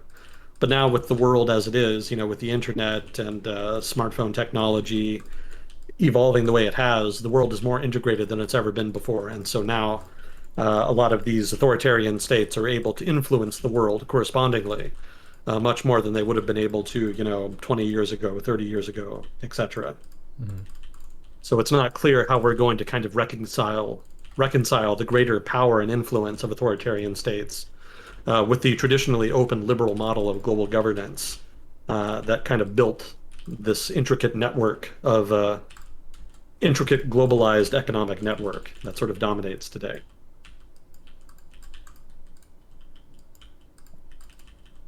So that's the significance of the Pegasus scandal.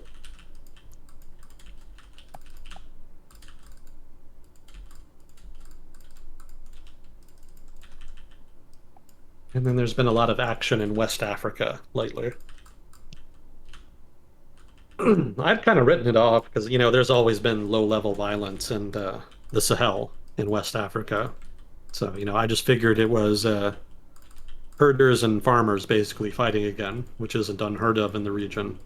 But it's been escalating over time, and now radical groups are kind of using it as an opportunity to get a foothold in the region. And more recently, the problem over the past year is that bandits have been taking advantage to the point now where the bandits are basically a national security threat in Nigeria. There was actually a raid on the Nigerian Defense Academy in the northern city of Kaduna, which is the country's top military academy. And it was raided, and two senior military officers were killed, and then another one was abducted. So this would basically be like if some extremists just raided West Point here in the United States and killed some people. That would be It would, crazy. yeah, it would be a big deal. So that's basically what happened in Nigeria recently, and the government is a bit embarrassed about it. They're kind of trying to downplay it, I think. The official statement I have from the president is that the attack would not dampen the morale of the security forces, which is not a terribly forceful statement in the grand scheme of things. But, this is just one example among many. There were some bandits in northern Nigeria that actually allegedly shot down an Air Force plane belonging to the Nigerian Air Force. And there's been a whole litany of kidnappings. It's basically a full-on business by now. Bandits just run around and they'll kidnap people, and then they'll try to, what's the word I want, ransom them back to the family. And then they'll just keep doing it over and over again. And it's created an immense amount of instability in northern Nigeria, where the problem is most focused. And the Nigerian army is trying to clamp down on it, but they're just having a difficult time. They don't have a whole lot of resources to work with because it's still a relatively poor country. And so the problem is just metastasizing basically over time.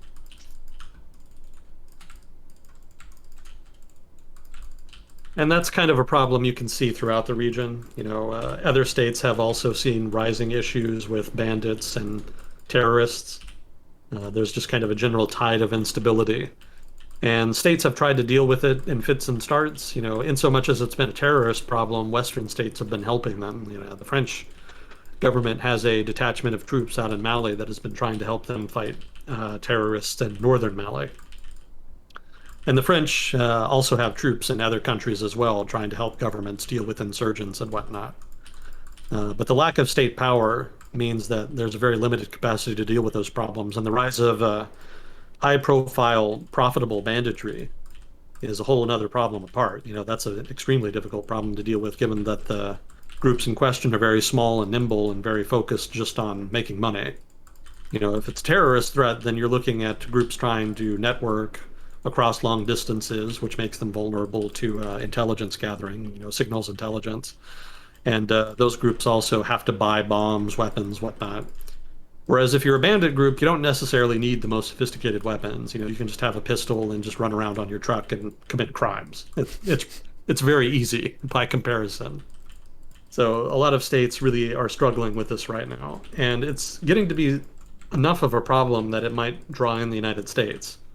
Because in France right now, these deployments abroad in Mali in particular are very unpopular. That's kind of their equivalent of forever war. Like what the United States was criticized doing in Afghanistan. And a lot of people in France want the French government to pull troops out of Mali because they don't think there's any logical endpoint to the conflict. And the French government, for its part, has announced that it is going to significantly withdraw forces from Mali. But they also made a point of noting that there's going to be about a 2,500 strong residual force they're going to leave behind in order to advise and assist the Malian army. But the fact that the French government is drawing down is not a good sign, because the problem isn't getting better. So it may be that states in the region start turning more to the United States in order to provide support, in order to try to keep a lid on the problem. And it's not clear if the United States is going to have the political willpower to do that. The United States has been providing logistical support and professional and advisory support to countries in the region. I think we have a drone base or two out there. And so we do kind of help them gather intelligence and carry out the odd drone attack as well against radicals who we've been able to identify. But beyond that, the U.S. presence on the ground is pretty thin. And given the unpopularity, to put it mildly right now, in the United States of overseas interventions, I don't know that the Biden administration is going to be interested in jumping in. But if the French leave and the United States don't escalate, then that's going to create something of a vacuum in the region, and that could pretty rapidly escalate depending on circumstances. It's not the case that there's going to be like an Islamic State or a caliphate or something coming to power. There could just be a general meltdown of law and order across the Sahel. And if it happens, it'll happen slowly. I don't think it'll happen like, I guess I said rapidly, so I should mean rapidly, but I think it'll start slowly with banditry, and then it'll spread out from there. As local authorities are undermined or even, pushed out of the region. And when I say local authorities, I mean like localities, like city government, provincial government, etc. As they get weaker and weaker, then the problem will accelerate. And once you reach that stage, then things actually will be rapid. And I don't think the West really cares that much about it, but it does leave a lot of room for terrorists and other extremists to kind of benefit. And if that happens, I think there's going to be more of a push to get involved. But until then, things are just going to keep melting down, I think. It's not a positive trend, it seems. But that's something to keep an eye on. That's probably going to become more of an issue as terrorists move into the region and try to take advantage.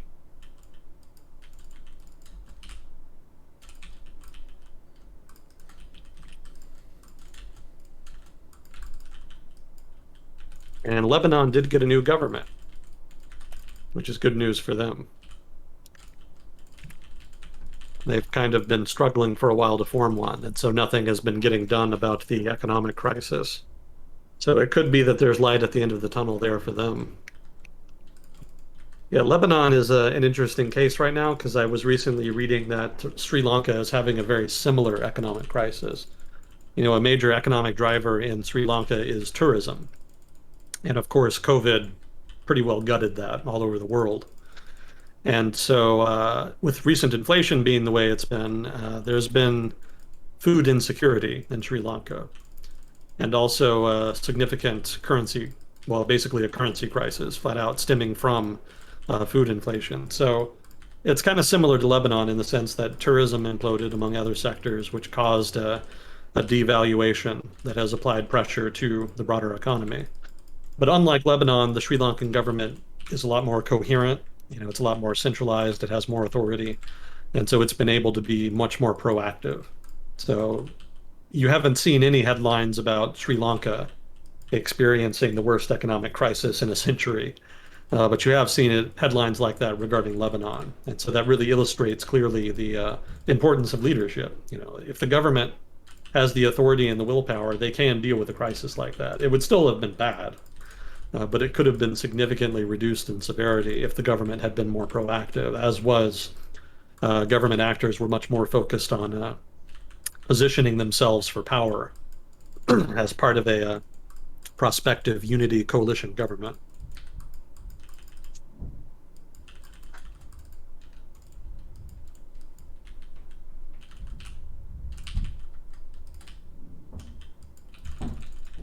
Oh, yeah, going back to West Africa, I had this in my notes here. The United States, and I guess this is a signal that the United States really doesn't want to get involved. The U.S. wants states in the region to negotiate with rebel groups, insurgents, not all of whom are jihadi terrorists of one sort or another. So there's some pressure there to try to do that, but France is very much against that. That's been a red line for the Macron administration for years now. So there's some divide between France and the United States in that regard as well.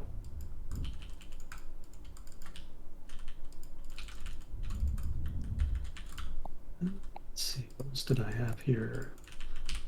Not a lot of developments in Afghanistan. I think most of the remaining American citizens who had been in Afghanistan have been evacuated. There was a commercial flight, I think by a Qatari airline, that was briefly detained by the Taliban. And I think there was some suspicion that the Taliban were trying to use them as hostages to leverage the United States to recognize them. I don't think that was ever very likely, though, because that's not good. That's not good strategy. If you're gonna have hostages, you'd better demand something really concrete, like money, weapons, supplies. But diplomatic recognition, no. Because as soon as you let the plane leave, then they can just withdraw the recognition again. So that wasn't. I don't think that's what they were doing. I think the Taliban just didn't want them to leave because one of the policies the Taliban has implemented is a general, basically restricting people from leaving the country. They don't want the people who are the most educated or the most skilled from leaving because they want those people to stay and generate revenue basically for the Taliban government. But eventually the Qataris were able to negotiate the plane's departure, and so those people were able to get out. The Qataris have basically been the lead negotiator in discussions between Western governments and the Taliban in Afghanistan. And so they've been popping up pretty frequently in issues like this. Yeah, they did announce today, that is to say, the Taliban announced today that women would be allowed to be educated. Well, college level like education, but there would have to be gender segregated classes, like women and men couldn't be taught together. Yeah, so that's relatively progressive for them. I was expecting them just to ban female education beyond like the seventh grade outright. So I was a little surprised that they were this conciliatory. They really didn't have to. They're very much in. They very much have control of the country and a monopoly. Well, not a monopoly on violence, but they're quite willing to use violence anyway. So I was surprised that they didn't just go with the full-on Sharia interpretation.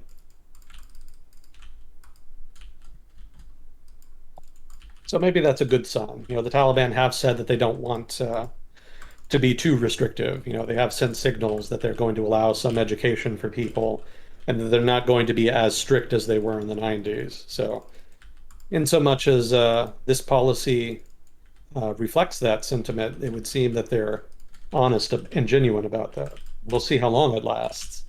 But for now, signs are relatively positive, all things considered.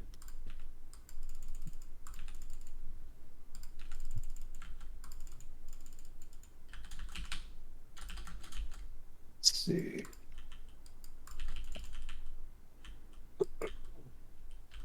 Let's see. That wasn't too long, right? That was what, 15 minutes? I'm in a match right now, so you're good to go. Okay. What would oh, I guess we might have more yeah, we've got more questions. How is the newsletter coming along?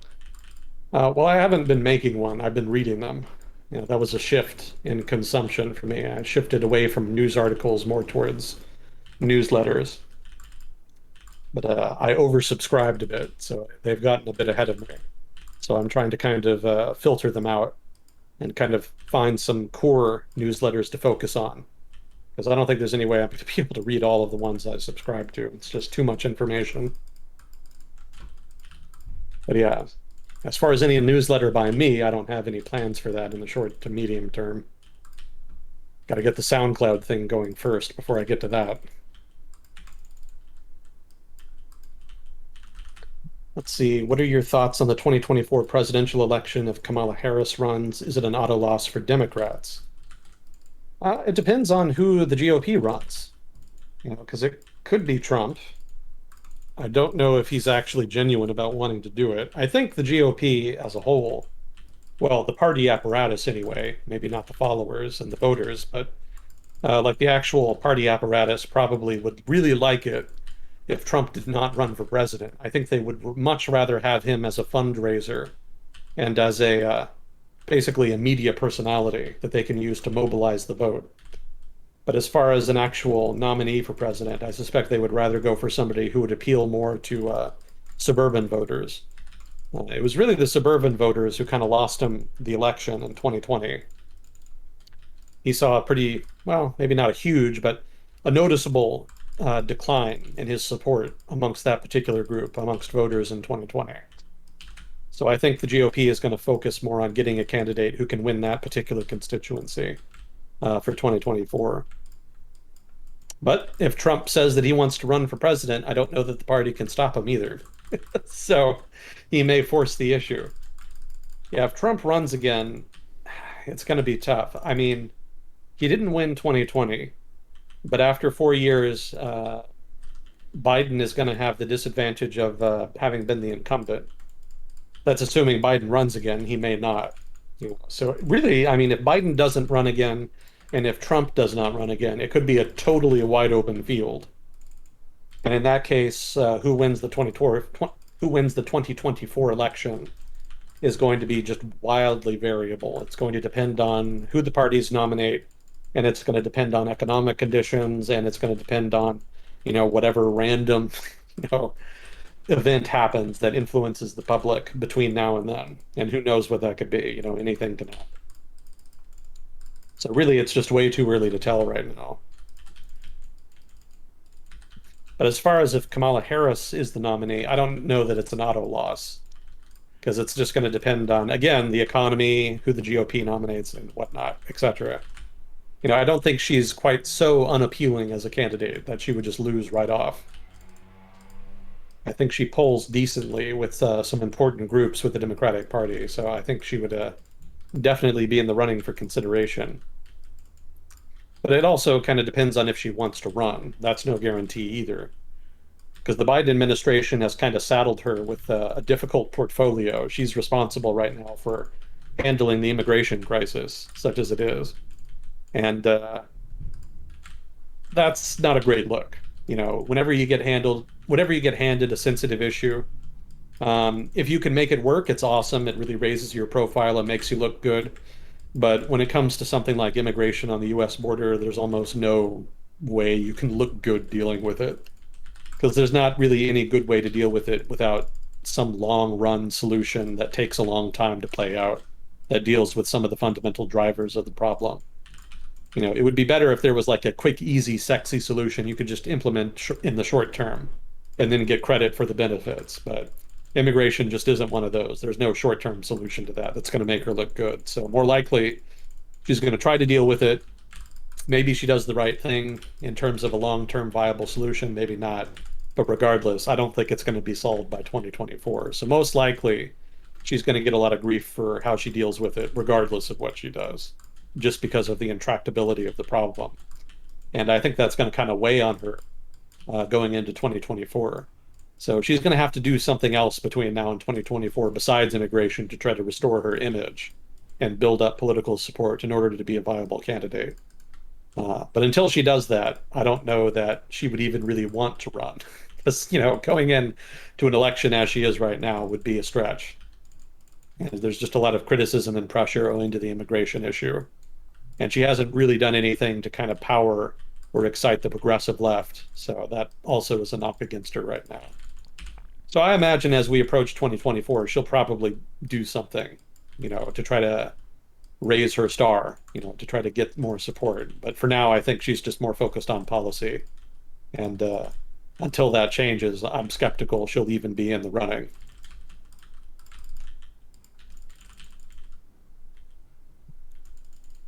Let's see. Next question. Could I comment on the state of ISIS today generally and maybe share some thoughts on how that situation may progress? I mean, they're basically just a terrorist group again, largely focused in Iraq.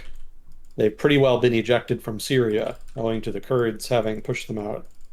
So now they're just like small bands of extremists who randomly blow up this, that, or the other in northern Iraq. Yeah, they've been pretty well curtailed by this point. Probably the franchises are more active than the original organization now, because different rebel groups or insurgent groups around the world will sometimes declare loyalty to Islamic State. And the links are tenuous. It's not as though the Islamic State sends people to go and run their operations. It's just kind of a symbolic thing for the most part. So there's not a whole lot of coordination that I'm aware of. But those franchises that declare loyalty are generally pretty active in their own right because they're generally a part of active civil wars of one sort or another. There's a rebel group in northern Mozambique that rose up against the government last year and have been pretty active in fighting. And they declared loyalty to the Islamic State, and they've been adopting Islamic State-style tactics even. But I don't know that Islamic State itself really has strong connections to that group beyond the label. So I think Islamic State, for the most part, has been curtailed. I don't see them as a major threat at this point. I don't doubt that there could be individual lone wolf terrorists who might be inspired by them and do something, but you know, as we've seen in the United States with our sundry attempts to try to deal with gun violence, it's very difficult to deal with a lone wolf gunman. Although I'm sure people would argue we haven't done enough on that. I'm probably starting a debate in chat just by mentioning it. But yeah, I mean, in general, lone wolf gunmen are very difficult to stop. If somebody really wants to kill somebody, it's almost impossible to stop them. Yeah, that's an unfortunate reality of a crime.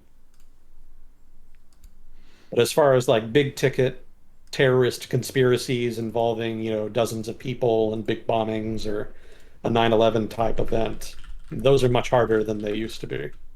And I don't think Islamic State, as it is even really capable of that. They made a lot of enemies in a very short period of time. So they have received a great deal of attention from intelligence agencies.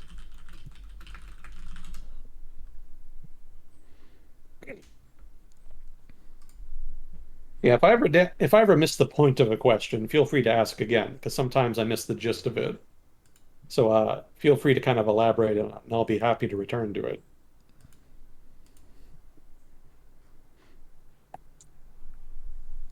Oh, we had a double post here.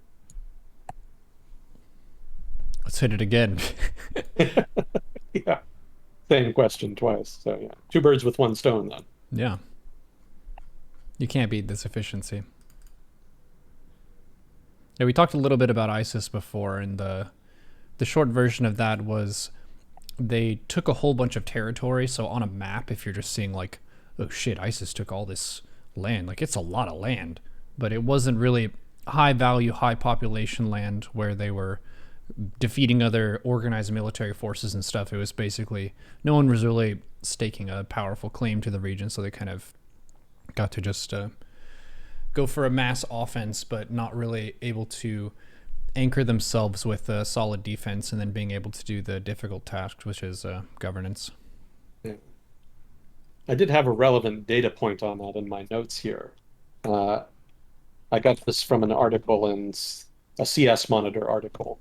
In the past 6 years, deaths from terrorist attacks of any kind have declined year by year. And the largest decreases were in Syria, Iraq, and Nigeria. Mm.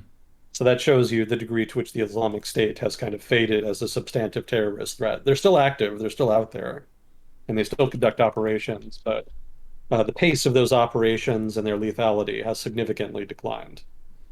Mhm.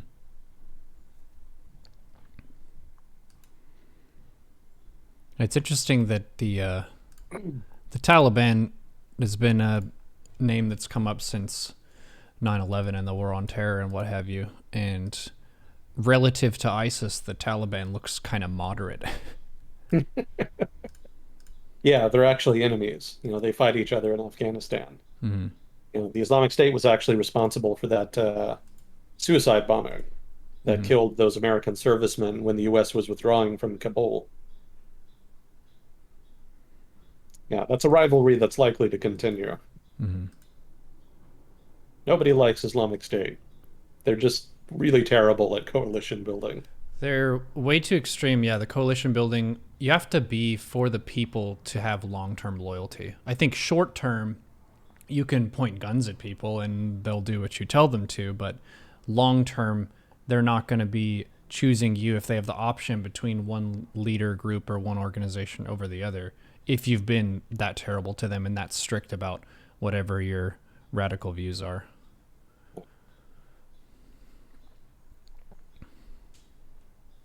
Yeah, I think the group in Mozambique that I mentioned, yeah, they have that same problem. It would have been better if they just declared loyalty and then done their own thing, had their own strategy, but as is, not the case. So one of the things they did is they just started arbitrarily going to villages and murdering the male children, among other people. Basically, they were just looting and burning and killing, just old school. They didn't have any ideology really, no plan. They didn't try to impose governance. They just went in and started killing people, and they've Mm-hmm. done that in a number of locations. Mm-hmm. And that's just to basically terrorize people into obeying them, Mm-hmm. nothing else. There's no greater plan. So, unsurprisingly, there's been a great deal of international support for the Mozambique government in its effort to stamp out that rebellion. There's some good reasons for the rebellion to happen. The government is very corrupt, and that particular region in the north where it's happening has largely been ignored by the government for decades. So it's no surprise. But when a group like Islamic State starts running around, you have to do something about it. Mm-hmm. So peacekeepers from Rwanda, actually, I think, were deployed there to help the government fight them because the Mozambique government's army just can't handle it. It's just too dysfunctional. So Rwandan peacekeepers, as well as Russians from the Wagner group, have also been deployed and have been fighting them. So I don't think they're going to last too long. I think that the region there is going to come down on them pretty hard. But yeah, that just illustrates that, as you said, they're just really bad at coalition building. They're not a substantive threat beyond violence. In terms of being an actual political threat over the long term that can mobilize large groups of people and potentially threaten the government, no, they don't do that.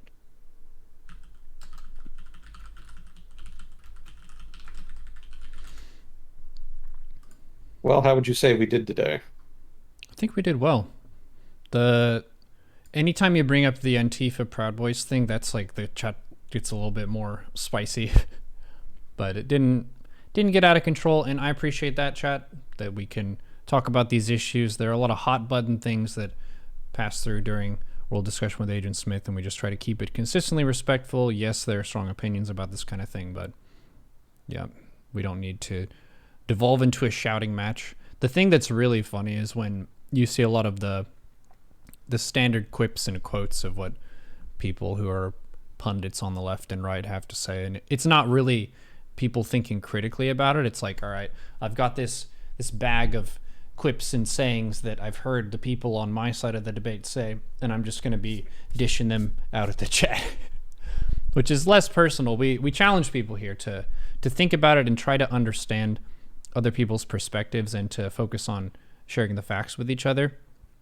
There was one, I would say, yellow flag or red flag concept that you can think about whenever people are making claims, specifically when they say things like surely or clearly, where they set up the sentence and the presentation of this information in such a way that you should assume that it's true because it's so obvious.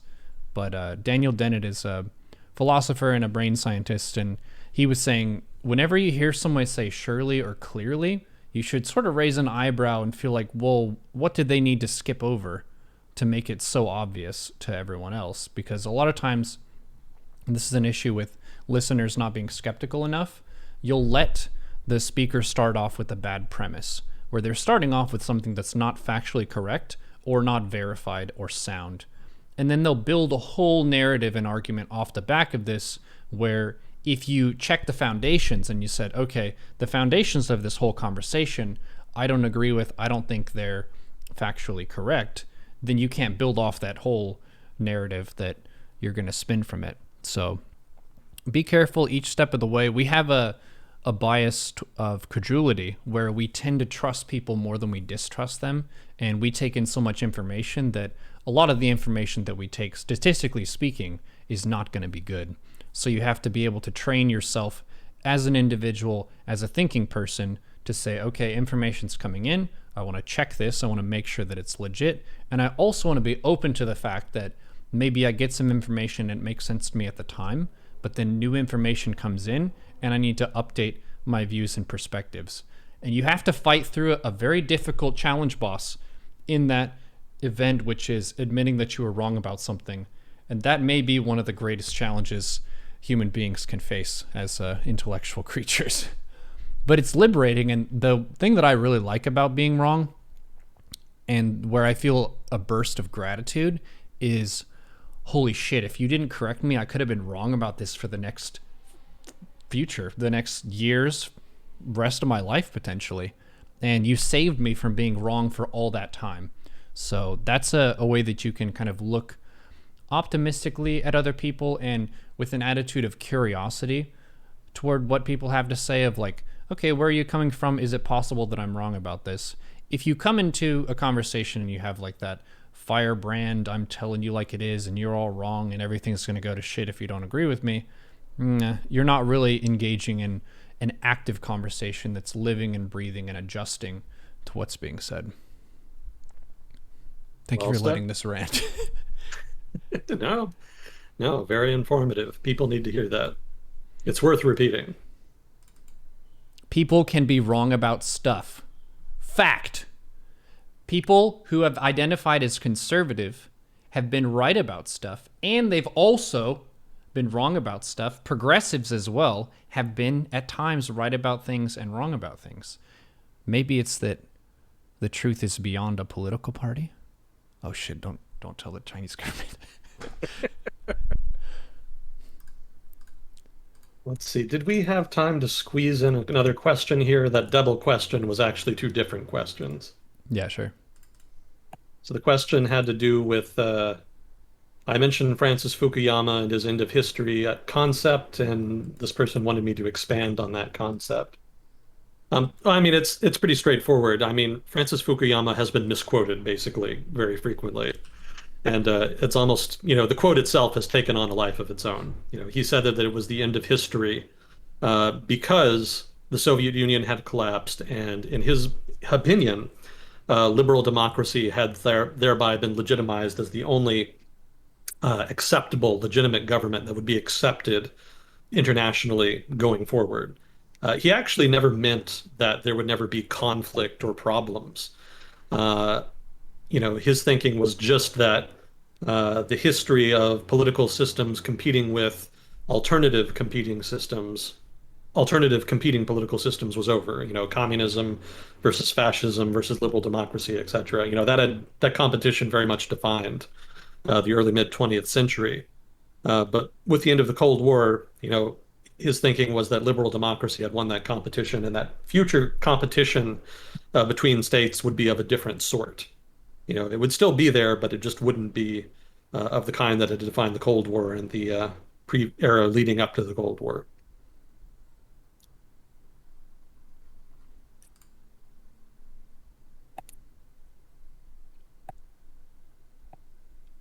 Chat is asking, who is the guy asking questions? It's people in the chat. They can ask questions. This is an open forum. And as well, if you're watching this from the YouTube video, if you have questions, you can put them in the YouTube comments, or you can tune in on Sundays, usually in the afternoon to evening, say Western Hemisphere time. We typically do this. Did you want to touch the flags before we rep. Oh, we had somebody from Macedonia. Or somebody in Macedonia, I should say. They had a lot of territory at one point. What was his name? Alex? Oh, God, Neuro. You're going to cause so much shit. That's a big part of the whole international confrontation between Greece and Macedonia. Mm-hmm. The extent to which Alexander was Macedonian versus Greek. He did bad stuff too, right? But I guess it's grand and epic, this scale of. Well, both of them claim him. That's the point. Yeah. Yeah. He did some bad stuff, sure, but he's a leading historical figure, and so he's very popular in both countries. Yeah, I don't know if this person is interested, but if they want to maybe post in chat just real quick how things are going in Macedonia, we'd appreciate that. Always curious, first-hand accounts.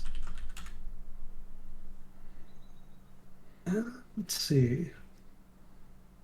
Finland, France, usual suspects. It's always weird to see the Bahamas flag on here.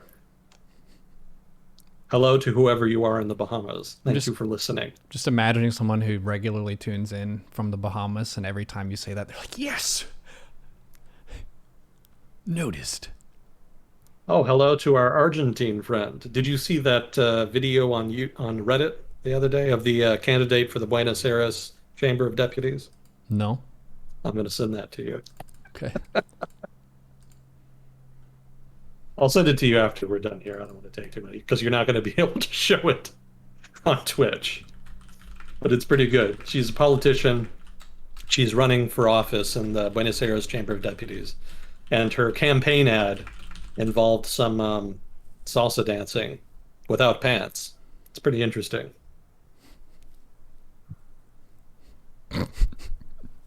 I thought it was interesting. I don't associate that. She had a unique approach to campaign advertising. Let's put it like that. Yes, very interesting. Let's see. What else did we have here? Germany, always fun. Oh yeah, if you're German, who do you think is going to win the election? Because I think it's actually the SPD that's in the lead now, right? Yeah, correct me if I'm wrong, but it looks like they're going to win.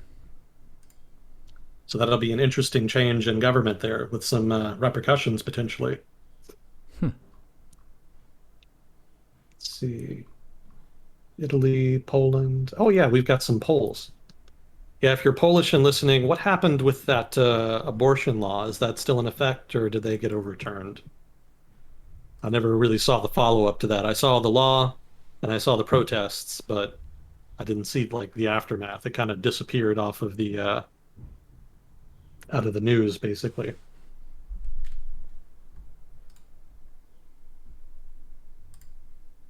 I could do this for a while, so I'll stop there. Okay. Thank you for proffering the opportunity. No problem. And thank you for having me on. It's always a privilege. Always a good time. There were a few people whenever it was last Sunday, and I did the WoW raids. And then I was like, all right, I'm going to go do some IRL stuff, meet people, going to play some board games, get some face-to-face time, which is all very healthy and responsible to do every now and then. I don't want to be totally hermetic as a streamer. And people were like, oh, no, Agent Smith, fuck! It's like, yeah, that's a way of saying we like Agent Smith and look forward to that on Sunday. So appreciate you coming on. Well, I appreciate the support. Thank you all. All right, we're going to check in with another walk next week. 24 minutes, though. We're up in the ante here. Those last 2 minutes, we'll see if you can survive it. Chat as well, you're officially challenged to a 24-minute walk at a leisurely pace. You don't need to power walk it.